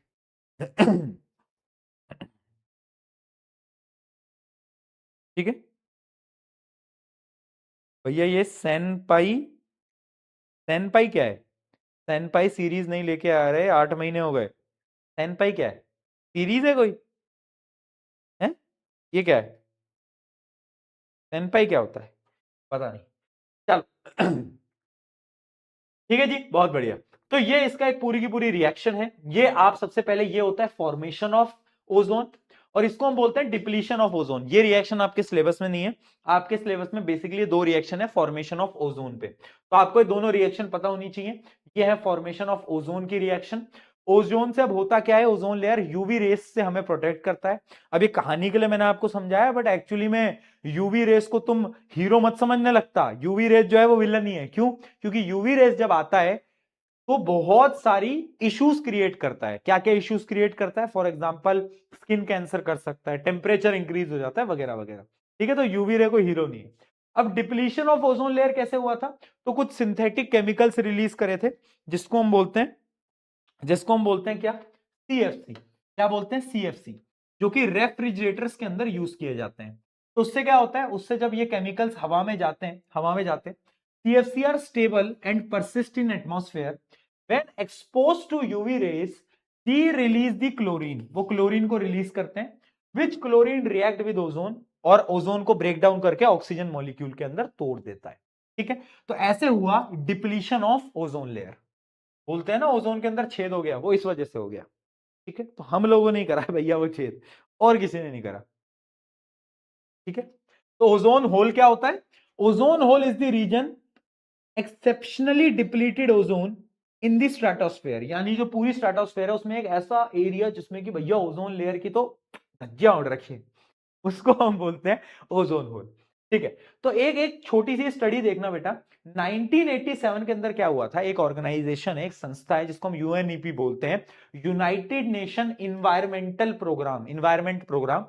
तो यूएनईपी ने क्या करा था? ये डिप्लीशन ऑफ ओजोन इतना ज्यादा बढ़ गया था कई साल पहले कि इन्होंने ना ये जो सीएफसी वाले केमिकल्स थे इसको बैन कर दिया था, जो कि बैन हो चुके हैं ऑलरेडी। ठीक है, succeeded in forging an agreement to free CFC production. तो इन्होंने क्या करा? सीएफसी प्रोडक्शन को रोक दिया था। इसी वजह से ओजोन अभी भी बची हुई है, वरना अभी तक तो भैया ठीक है स्किन कैंसर हो रहा होता सबको। समझ रहे हो बात को? तो ओजोन से क्या होता है? Without ozone UV ray could lead to skin cancer, cataract and disruption in global rainfall pattern. ठीक है जी, बहुत बढ़िया। चलो दोस्तों, क्या इतना हमको समझ आया? क्या इतना हमको समझ आया? ये वही है harmful effect of depletion of ozone. Ozone layer कम हो रही है, हार्मफुल इफेक्ट क्या है? वही जो मैंने आपको बताया। सबसे पहला क्या? एक तो आपको स्किन में इरिटेशन हो सकती है, स्किन कैंसर हो सकता है। दूसरा क्या? रेस्पिरेटरी इशू, जो कि आजकल लोगों को हो भी रहे हैं। ठीक है, तो क्या हो सकता है? रेस्पिरेटरी इशू हो सकते हैं। प्लांट्स जो होते हैं वो डैमेज हो जाते हैं, क्योंकि यूवी रे डायरेक्टली आ रही है ना, तो प्लांट डैमेज होंगे। एयर क्वालिटी खराब होगी, ये भी एक रीजन है। And finally global warming. Global warming यानी पूरे ग्लोब का, यानी पूरे अर्थ का जो टेम्परेचर है वो इंक्रीज होता जाएगा। तो ये कुछ 5 हार्मफुल इफेक्ट हैं ओजोन लेयर डिप्लीशन के। बताओ जी, क्लियर है क्या? क्लियर है तो जरा पी के लिख देंगे। बेटा अभी क्लास चलेगी, रुक जाओ, अभी कोई छुट्टी नहीं मिल रही है।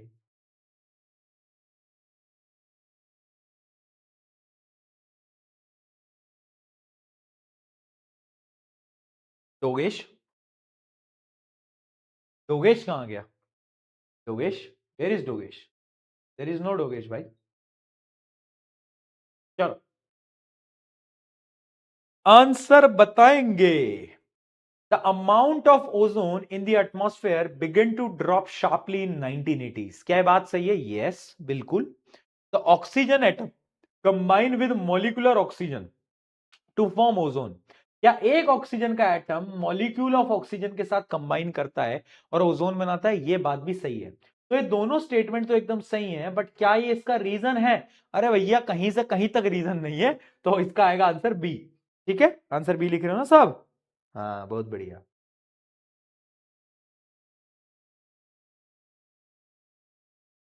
ठीक। X is a poisonous gas. अब देखो ये बड़ा इंटरेस्टिंग क्वेश्चन है, इस पे स्टार मार्क कर लो, बोर्ड के अंदर दिख सकता है, ऐसा सेम सवाल दिख सकता है 2026 के अंदर। एक्स इज अ पॉइजनस, और ये बातें जो होती है ना जो मैं तुम्हें यहां बताता हूं, इनको अपने बीच में रखा करो। तुम पता नहीं क्या करते हो, उसकी क्लिप उठाते हो, टक करके काट देते हो, पूरे देश मोहल्ले में ढिंडोरा पिटवा दो, पहचान मैंने बोला है क्वेश्चन आएगा। तो थोड़ी तो शर्म कर ले यार। X is a poisonous gas present in a upper atmosphere that protects the living organism। देखो पॉइजनस गैस होती है ओजोन, जो कि हमें प्रोटेक्ट करती है। तो जब भी पॉइजनस गैस का नाम है आपको यहाँ पे ओजोन बताना होता है। क्या बताना होता है बेटा? ओजोन आपको यहाँ पे बताना होता है। ठीक है, why is the depletion of X harmful for life on earth? इसमें आप कोई भी पॉइंटर लिख के आ सकते हो। ओजोन का डिप्लीशन क्यों हार्मफुल होता है? टेम्परेचर बढ़ रहा है, ग्लोबल वार्मिंग हो रही है ना, प्लांट्स की हेल्थ पे इंपैक्ट आ रहा है, रेस्पिरेटरी इशू हो रहा है, कोई भी यहां पे तुम लिख के आ सकते हो। चलो अब ऑलमोस्ट हम इस चैप्टर के लास्ट टॉपिक पे आ गए हैं। ठीक है, ठीक है, ये क्या है सेनपाई? क्या है सेनपाई? क्या लिख रहे हो तुम, ये तो बताओ। कुछ गलत तो नहीं है ना? ये क्लास में 4-5 बार बोल दिया, कुछ गलत तो नहीं है ना? क्या है ये? गलत, 1 मिनट भाई।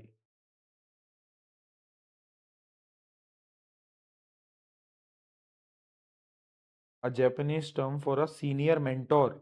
अच्छा, अच्छा सीरीज है कोई?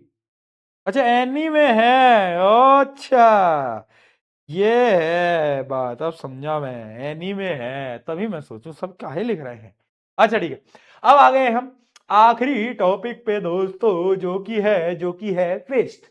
वेस्ट, वेस्ट यानी गंदगी, यानी तुम sorry, तुम नहीं, तुम्हारा दोस्त, ठीक है, वो भी तो वेस्ट ही है, क्योंकि वो कुछ काम का तो है नहीं, वो पूरे दिन भर बस पड़ा रहता है और रीले बेचता रहता है। एक वो जो लोग है ना, वो जो तुम्हारा दोस्त है, क्योंकि पूरे दिन भर बैठ के तुम्हें रील पे रील, रील पे रील, रील पे रील भेजा जा रहा है, तुम रिएक्ट भी नहीं कर रहे, ये सोच के कि अब तो रुकेगा ये, लेकिन वो फिर भी भेजा जा रहा है, मान ही नहीं रहा वो भाई। वो जो दोस्त होते हैं सबसे खतरनाक होते हैं, है ना। Unwanted and unusable substance, obvious सी बात है, उनको हम वेस्ट बोलते हैं। वेस्ट जो होते हैं अलग अलग होते हैं, सॉलिड, लिक्विड, गैस, 3 टाइप के वेस्ट होते हैं। लेकिन बेसिकली हम ना वेस्ट, वेस्ट को कंट्रोल करने के लिए, वेस्ट को मैनेज करने के लिए 5 R का यूज करते हैं। R R R R R R R R R. हाँ, 5 R। 5 R क्या होते हैं? रिफ्यूज यानी एक्स्ट्रा चीजें यूज नहीं करेंगे, रिड्यूस यानी कम कर देंगे, रीयूज, रीयूज यानी वापस से यूज करेंगे, री पर्पस, रीपर्पस यानी हम उस चीज को वापस से सेम चीज के अंदर यूज कर सकते हैं, एंड लास्ट रिसाइकल, रिसाइकल जैसे प्लास्टिक वगैरह की रिसाइकल होती है। ये 5 R होते हैं जिसकी मदद से हम वेस्ट को मैनेज करते हैं। अभी वेस्ट मैनेजमेंट को डिटेल में बताऊंगा, लेकिन उससे पहले देखते हैं कि वेस्ट 2 टाइप के हैं। एक है बायोडिग्रेडेबल वेस्ट और एक है नॉन बायोडिग्रेडेबल वेस्ट। अब ये बायोडिग्रेडेबल वेस्ट क्या होता है और ये जो डिफरेंस है, ये भी कभी कभार थोड़ा रेयर है, बट कभी कभार पूछ लिया जाता है, बट बहुत इजी है तो तुम्हें समझ आ जाएगा। बायोडिग्रेडेबल वेस्ट वो है जो कि डीकंपोजर्स के थ्रू डीकंपोज हो सकता है। अच्छा 1 मिनट ना, मुझे क्वेश्चन याद आया इससे, ये क्वेश्चन शायद मैं आपको आज बताना भूल गया। हाँ, एक क्वेश्चन आता है बड़ा इंटरेस्टिंग है, शायद वो एनवाईक्यू में डाला है हमने। क्वेश्चन ये है, तो मुझे बताना, इक्वेरियम्स जो होते हैं उनको क्लीन करना पड़ता है, बट जो नेचुरल इकोसिस्टम होते हैं ना, लाइक फॉरेस्ट, लेक, ओशन, उनको कभी क्लीन नहीं करना पड़ता, बट एक्वेरियम को तो क्लीन करना पड़ता है। ऐसा क्यों, वाई? क्योंकि याद रखना, ये जो आर्टिफिशियल इकोसिस्टम होते हैं ना, जैसे एक्वेरियम स्पेशली, उनके अंदर एक कंपोनेंट नहीं होता, लास्ट कंपोनेंट डीकंपोजर। और डीकंपोजर क्या करता है? क्लीन करता है एनवायरमेंट को। तो प्रॉब्लम क्या है कि जो आर्टिफिशियल इकोसिस्टम्स होते हैं उनके अंदर मेनली डीकंपोजर्स नहीं होते, राइट? तो इसलिए इसकी वजह से उनको क्लीन करना पड़ता है। मुझे अभी अचानक से याद आया तो मैंने सोचा बता देता हूं, वैसे आपको एनवाईक्यू में मिल जाएगा क्वेश्चन। चलो, बायोडिग्रेडेबल क्या होता है?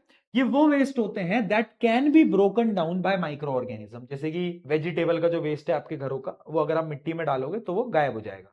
बट नॉन बायोडिग्रेडेबल जो कि लंबे समय तक परसिस्ट करता है, ये माइक्रो ऑर्गेनिज्म ब्रेक डाउन इसको नहीं कर सकते। अगला, ये डिकम्पोज नेचुरली करता है, do not decompose at all. अब अगली चीज है, बायोडिग्रेडेबल वेस्ट जो होते हैं वो इन्वायरमेंटल फ्रेंडली है क्योंकि गायब हो जाएंगे, लेकिन ये हार्मफुल होते हैं इन्वायरमेंट के अंदर। अगला, जो बायोडिग्रेडेबल वेस्ट होते हैं वो नेचुरल चीजों से बने होते हैं, जैसे कि वेजिटेबल से बने होते हैं, नेचुरल चीजों से, बट ये किससे बने होते हैं? सिंथेटिक मटेरियल से बने होते हैं, एग्जांपल है प्लास्टिक। अगला, can be converted into manure. Manure क्या होता है अभी हम बात करेंगे आगे मेन्योर में। मेन्योर आप समझो खाद, खाद समझते हो? आपने गड्ढा खोदा, गड्ढे में आपने क्या करा, आपने अपने जितनी घर की वेजिटेबल्स थी, जो वो वेजिटेबल्स का वेस्ट बचता है, उसको डाल दिया। अब क्या होगा, वो डिकम्पोज होगा और डिकम्पोज होकर वो खाद बन जाएगा जो कि पेड़ उगाने के लिए बहुत अच्छी होती है, उसको हम बोलते हैं मेन्योर, ठीक है। तो बायोडिग्रेडेबल वेस्ट से आप मेन्योर बना सकते हो, बट इससे आप नहीं कर सकते, इसको आप सिर्फ और सिर्फ रिसाइकल कर सकते हो या तो रीयूज कर सकते हो, ठीक है। लास्ट में एग्जाम्पल दे रखे हैं, एग्जाम्पल आपको पता ही है। तो बायोडिग्रेडेबल और नॉन बायोडिग्रेडेबल वेस्ट का जो डिफरेंस है छोटा सा, ये आपको पता होना चाहिए, ठीक है। ओके जी, ओके जी। अब हम देखते हैं अलग अलग मेथड जिससे कि हम वेस्ट को, ये जो हम वेस्ट, इतना सारा वेस्ट बन चुका है, इसको हम डिस्पोज कैसे करेंगे, यानी कंट्रोल कैसे करेंगे। तो आ जाओ देखते हैं। दिल्ली में सबसे बेस्ट तरीका, दिल्ली वालों ने एक बेस्ट तरीका निकाला है वेस्ट को कंट्रोल करने का। ऐसी स्कीम ना हर शहर में फैल जानी चाहिए। दिल्ली वालों ने क्या सोचा कि एक बड़ा सा ग्राउंड बनाएंगे और उस ग्राउंड में इतना वेस्ट डाल देंगे, इतना वेस्ट डाल देंगे कि एक वो पूरा कूड़े का पहाड़ बन जाएगा। और जब भी कोई आएगा बाहर से, दिल्ली के बाहर से, तो उसको ये दिखाएंगे कि देख वो पता क्या है, वो ना दिल्ली के बीच में फॉरेस्ट रीजन है, पहाड़ है, पहाड़, पास नहीं जाएंगे, पास जाएंगे तो बदबू आ जाएगी, पहाड़ है वो, हाँ, दूर से कोई भी आता तो उसको पहाड़ है, ये कोई अरे वेस्ट, हमारे यहाँ पहाड़ लगाया है बीच में दिल्ली में, ठीक है। तो दिल्ली वालों ने एक नया तरीका निकाला, शहर के बीचों बीच इतना वेस्ट इकट्ठा करा है कि उसमें 10-15 फ्लोर की एक इमारत बना दी है, जो कि एक पहाड़ लगती है, दूर से आप देखो लगेगा यार वो कोई पहाड़ है वहां पे। हाँ, बहुत बढ़िया। तो ऐसे ही तरीके और लोगों को भी लाने चाहिए। तो पहला आता है रिसाइकलिंग। रिसाइकलिंग क्या होता है, जो वेस्ट मटेरियल होता है उसको एक नए प्रोडक्ट में कन्वर्ट कर देना। ये बायोडिग्रेडेबल के लिए भी कर सकते हैं, नॉन बायोडिग्रेडेबल के लिए भी कर सकते हैं। अगला होता है लैंडफिल। लैंडफिल यही जो मैं तुम्हें बता रहा हूं, जो दिल्ली में किया है, एक खाली जगह को देखते हैं और उस खाली जगह पे डंपिंग करते हैं, यानी सारे वेस्ट को फेंक देते हैं, ठीक है। तो क्या होता है, waste is spread in thin layer into low lying area, यानी जो खाली एरिया होते हैं उनके अंदर वेस्ट को डंप करा जाता है। चलो आगे आता है कंपोस्टिंग। ये बड़ा इंटरेस्टिंग है, यही मैं तुम्हें अभी बता रहा था। कंपोस्टिंग क्या होती है, बेसिकली कंपोस्टिंग वही है, हमने गड्ढा खोदा, गड्ढे में हमने बायोडिग्रेडेबल वेस्ट डाल दिया और उससे क्या बन गया, उससे बन गया हमारा मेन्योर, उसी को हम बोलते हैं composting. Decomposing organic waste into nutrient rich soil.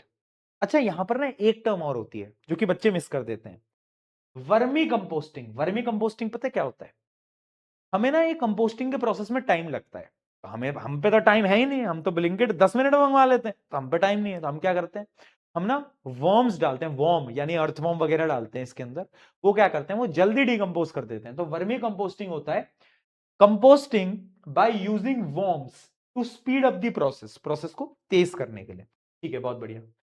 Benefit of composting क्या होते हैं, अगर आप कंपोस्टिंग करोगे आपका वेस्ट भी गायब हो जाएगा, सॉइल को न्यूट्रिएंट्स भी मिल जाएंगे और प्लांट भी जल्दी ग्रो कर जाएगा। तो बेस्ट मेथड कौन सा होता है, बेस्ट मेथड होता है कंपोस्ट, ठीक है जी, बहुत बढ़िया। अगला आता है इंसेनरेशन। इंसेनरेशन का मतलब होता है जला देना, हाई टेम्परेचर पे बर्न कर देना। ये करती है इंडस्ट्रीज, और जो मेडिकल इंडस्ट्रीज होती हैं जिसमें इंजेक्शन होता है, उन सबको जला दिया जाता है, राइट।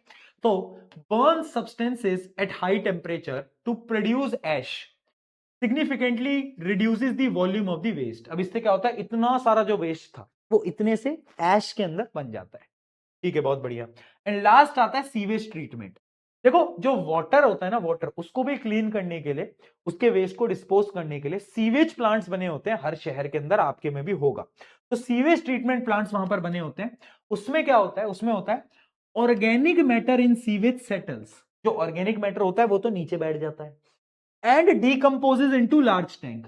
यानी मान लो एक सीवेज है, ठीक है, सीवेज यानी नाली के जो टैंक होते हैं, उनमें जो भी ऑर्गेनिक मटेरियल है उसको अलग किया जाता है और उसको डिकंपोज कर दिया जाता है, और जो पानी में वो सब्सटेंसेस हैं जो कि डिकंपोज नहीं हो सकते, उनको फिल्टर करके अलग किया जाता है, and then cleaned water is released into water bodies. फिर हम क्या करते हैं, जो क्लीन वाटर होता है पूरा फिल्टर करने के बाद उसको रिलीज करते हैं, ठीक है। ऐश, पॉकीमोन वाला ऐश, पॉकीमोन, पिकाचू, मैं तुमको चुनता हूं, हाँ वही वाला ऐश। अरे वो वाला ऐश नहीं है भैया, ऐश है नहीं, राख।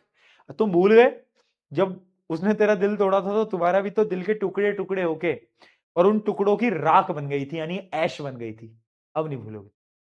चलो बहुत बढ़िया दोस्तों। अच्छा एक रह गया यार अपना, बायोगैस प्रोडक्शन। बायोगैस प्रोडक्शन क्या होता है बताओ। बेसिकली ये जितना भी बायोडिग्रेडेबल वेस्ट होता है ना, इसको जब आप डिकम्पोज करते हो ना सॉइल में, तो एक गैस निकलती है, और वो गैस पता है कौन सी होती है, वो गैस तुम्हें पता भी है, बताओ नाम बताओ, नाम बताओ। मीथेन, याद आया, CH4, याद आया CH4, मीथेन, हाँ। तो मीथेन गैस रिलीज होती है, और ये जो मीथेन गैस है ना, एक्चुअली में इंपॉर्टेंट है, क्यों, क्योंकि ये फ्यूल्स के अंदर यूज की जाती है। तो फिर हम क्या करते हैं, इस मीथेन गैस को हम स्टोर कर लेते हैं, और उसी पूरे प्रोसेस को बोलते हैं बायोगैस प्रोडक्शन, ठीक है। Biogas plant converts biodegradable waste into biogas with the help of microbes. Organic matter serve as food for these microbes. यानी ये जो वेजिटेबल वगैरह होता है, इन्हीं को ही हम क्या करते हैं, डिकम्पोज करते हैं। फिर क्या होता है, the process can be aerobic और anaerobic. Biogas is used as the fuel. Biogas क्या होती है, मीथेन, जो कि हम फ्यूल की तरह यूज कर सकते हैं। ठीक है, बहुत बढ़िया। बहुत बढ़िया, तो ये हो गया बायोगैस का प्लांट। चलो फाइनली ये टॉपिक्स आपके खत्म हो गए हैं, बट बस दो टॉपिक हैं। वो दो टॉपिक क्या है? अभी तक हमने ये देखा वेस्ट क्या होता है, कितने टाइप का होता है, और वेस्ट को डिकम्पोज कैसे करते हैं, अलग अलग प्रोसेसेस हमने देख लिए। बट मैं आपसे ये पूछना चाहता हूं, चाहे बायोडिग्रेडेबल वेस्ट हो चाहे नॉन बायोडिग्रेडेबल वेस्ट हो, उन दोनों के कुछ ना कुछ हार्मफुल इफेक्ट तो होंगे। अब तुम बोलोगे भैया नॉन बायोडिग्रेडेबल वेस्ट के तो बहुत हैं, प्लास्टिक देखो कितने सारे उसके हार्मफुल इफेक्ट हैं, लेकिन बायोडिग्रेडेबल वेस्ट का कोई हार्मफुल इफेक्ट है? और यही सीबीएसई ने पूछ लिया था। क्योंकि हर एक बच्चे को ना नॉन बायोडिग्रेडेबल वेस्ट के तो हार्मफुल इफेक्ट पता है प्लास्टिक वगैरह के, लेकिन ये जो वेजिटेबल वेस्ट होता है इसके हार्मफुल इफेक्ट किसी को पता ही नहीं। तो आ जाओ पढ़ते हैं, ways in which biodegradable waste effect the environment. ठीक है, आ जाओ। सबसे पहले लैंडफिल इमिशन। सबसे पहले लैंडफिल इमिशन होता क्या है? इन सारे वेस्ट को मिट्टी के ऊपर डाला जाता है, मिट्टी के अंदर डाला जाता है, उससे क्या होता है? बहुत सारा लैंड एक्वायर होता है। ठीक है, तो सबसे पहले क्या होता है? Decomposition of the biodegradable waste produces methane, that is a green house gas that contributes to climate change. यानी जब आप इसको डिकम्पोज करते भी हो ना, तो उससे गैस निकलती है, अभी बताया मीथेन। अब मीथेन वैसे तो फ्यूल की तरह काम आती है, बट अगर आप मीथेन को इन्वायरमेंट में छोड़ दोगे ना, तो वो ना एक ग्रीन हाउस गैस है, यानी वो ये जो इन्वायरमेंट में टेम्परेचर बढ़ रहा है ना उसको प्रमोट करती है। ठीक है, तो पहला तो ये हो गया इसका बायोडिग्रेडेबल का। दूसरा सॉइल कंटेमिनेशन, यानी सॉइल मिट्टी को, जो हमारी शुद्ध मिट्टी है उसमें आप अगर ये सब डालते हो तो उससे पल्यूटेड होती है हमारी सॉइल। अगला वाटर पोल्यूशन। क्या होता है कि कुछ कुछ चीजें वाटर बॉडीज के अंदर भी चली जाती हैं, तो बहुत समय तक वाटर बॉडीज भी पल्यूटेड रहती हैं। And third odour. ओडोर यानी स्मेल। अब ये जो पूरा प्रोसेस है इसमें बहुत बेकार स्मेल आती है, ऑब्वियस सी बात है, डीकंपोजिशन के प्रोसेस में स्मेल बहुत खराब होती है, तो ओडोर बहुत बेकार आ रही होती है। तो ये चार वेज हैं जिससे बायोडिग्रेडेबल वेस्ट इंवायरमेंट को इंपैक्ट डाल सकता है। क्या चीज क्लियर है? क्या चीज क्लियर है बताओ। चलो अब ये तुम रीड करो कि नॉन बायोडिग्रेडेबल वेस्ट कैसे इंपैक्ट डालता है। 1 मिनट रीड करो इसको जल्दी से, फटाफट बताएंगे।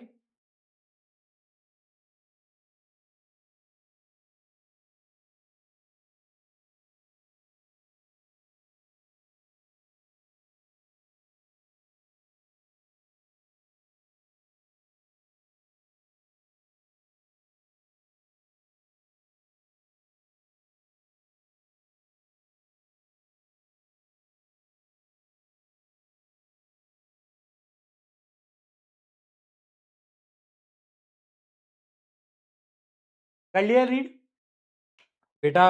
अब भी तुम अगर नहीं कर पा रहे हो ना तो बहुत इजी चीज है, ये तो बहुत इजी चीज है, इसको तो बस तुम्हें रीड करना था, ये भी नहीं हुआ। ये जितने भी बच्चे अब भी सीरियस नहीं हुए ना, देखो तुम्हारे प्री बोर्ड हो गए, ठीक है, तुम्हारे फिर बोर्ड एग्जाम हो जाएंगे, और फिर तुम्हारा रिजल्ट आएगा, और जो तुम्हारे साथ रिजल्ट में होगा ना बेटा, वो तुम्हें भी पता है मुझे भी पता है ना? प्री बोर्ड में तुम कह रहे थे खैर, वो एक ट्रेंड चलता था ना, प्री बोर्ड में तुम कह रहे हो खैर, कर लेंगे ना बोर्ड में। बोर्ड में तुम जब पेपर दोगे तुम बोलोगे काश, और जब तुम्हारा रिजल्ट आएगा तो फिर एक वर्ड आएगा लाश। ठीक है, तो खैर काश लाश, इसलिए कह रहा हूं पढ़ लो, ठीक है। हाँ, बहुत बढ़िया। आज आधे बच्चे तो कह रहा है आज मकर संक्रांति है ना, तो राजस्थान में गुजरात में बहुत अच्छी तरीके से मनाई जाती है, एक बहुत बड़ा फेस्टिवल होता है, बाकी स्टेट्स का मुझे उतना आइडिया नहीं है, बट यहाँ पे जयपुर साइड में और गुजरात में बहुत मनाई जाती है। पतंग वगैरह, आज पतंग उड़ाई क्या किसी ने? आज किसी ने पतंग उड़ाई क्या? हाँ, आज किस किसने पतंग उड़ाई पहले ये बताओ। हम्म, बहुत बढ़िया, पतंग उड़ाई। हाँ बेटा, पतंग उड़ाने का एक बहुत अच्छा हैक बताता हूं मैं तुम्हें। अगर तुम्हें अपनी पतंग से सारी पतंग काटनी है तो अपनी पतंग में अपनी एक्स का नाम लिख देना, और जैसे तुम उड़ाओगे तुम देखोगे कि अरे इसने तो सबका काट दिया। ठीक है, ट्राई करना बेटा, मजा ही आ जाएगा तुमको, तुम कहोगे ओहो इसने तो सबका काट दिया यार, इतना तो पता, इतना तो नहीं लगा था मुझे। ठीक है, चलो आगे बढ़े, आगे बढ़े, बोलो। चलो ठीक है, तो ये पढ़ लेना आप। ये तो नॉन बायोडिग्रेडेबल वेस्ट के वो हैं हार्मफुल इफेक्ट, टॉक्सिसिटी होती है, परसिस्ट करता है एनवायरनमेंट के अंदर, और क्या होता है, वाइल्ड लाइफ पे इंपैक्ट डालता है, micro plastic, soil degradation, everything, मतलब इट इज वेरी सिंपल। ठीक है ना। तो आप इनके नोट्स बना लेना खुद से, है ना। और ये जो लोग पूछ रहे हैं भैया नोट्स नोट्स खुद बनाऊं या किसी और से ले लूं, यार देखो, या तो आप फोटोकॉपी करा लो या तो नोट्स खुद बना लो, बहुत अच्छा है ना। क्योंकि याद रखना कि नोट्स, दूसरों के नोट्स और दूसरों की गर्लफ्रेंड दूर से ही अच्छी लगती है, एक्चुअली में तो अपनी वाली ही साथ देती है। ठीक है। तो नोट जो है खुद के हो तो बहुत बेहतर रहता है बेटा। यार तेरे को पहले मैं पोल डाल दूं, तू तो मान ही नहीं रहा है। पोल पोल पोल, ले रुक जा। Identify the following in the group of containing all non biodegradable substance. इनमें से कौन है, ऐसा कौन है इनमें से, गद्दार कौन है इनमें से, बताओ कौन है गद्दार।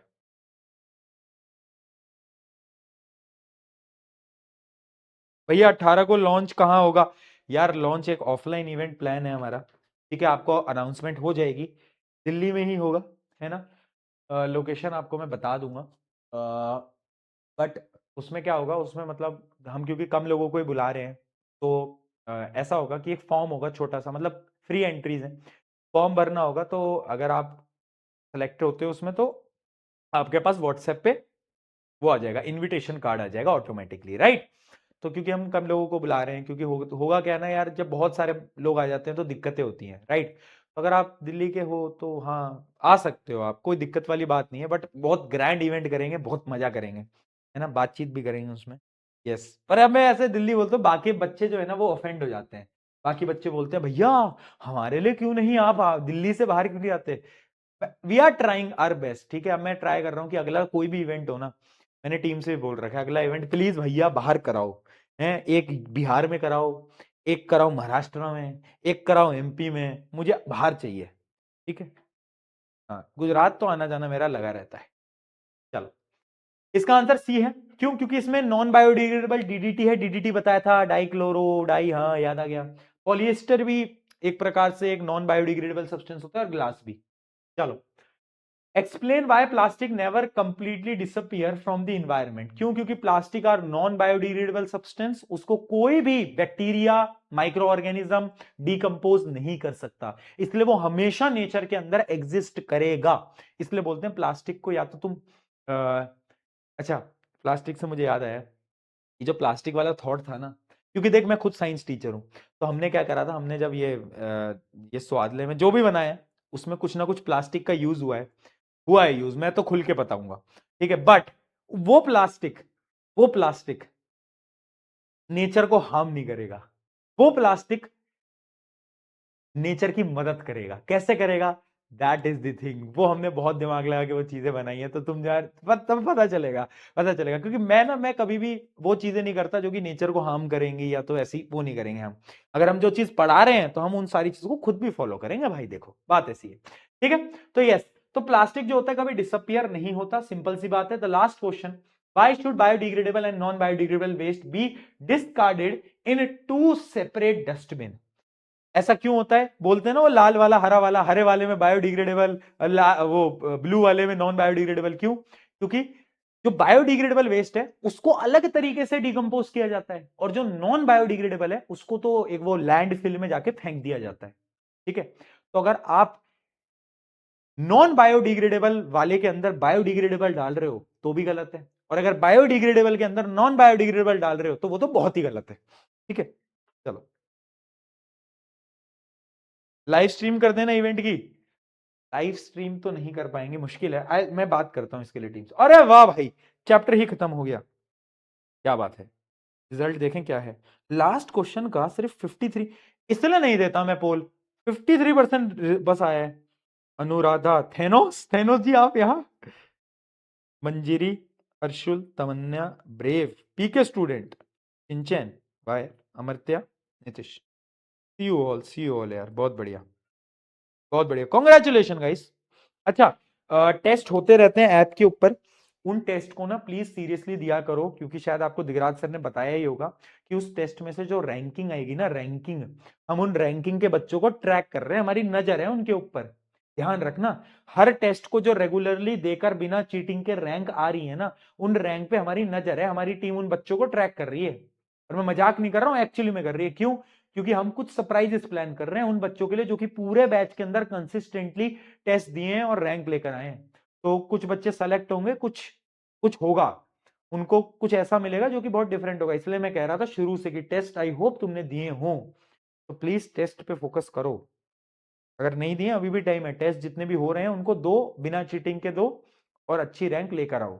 इतना कोई मुश्किल टेस्ट भी नहीं है।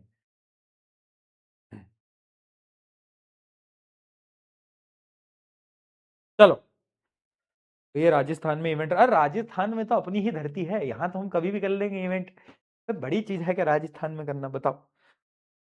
नागपुर में कर लो, नागपुर में कर लेंगे, नागपुर में कभी इवेंट करा नहीं मैंने। चलो चलो चलो चलो, see all tomorrow, see all tomorrow. अच्छा, कल magnetic effect of electric current start होगा दोस्तों। So will start tomorrow with new chapter magnetic effect of electric current. आज 10:30 बज गए, माफी चाहूंगा इसके लिए, बट पूरा चैप्टर खत्म कराना था, टाइम लगता है, 2 घंटे के आसपास लग गए होंगे। Take care, love you all, love you all, love you love you love you all, love you all, thank you for so much of support. है ना, कुछ दिन और इस सपोर्ट की नीड होगी आप सबसे, वेरी ऑनेस्टली स्पीकिंग, कुछ दिन और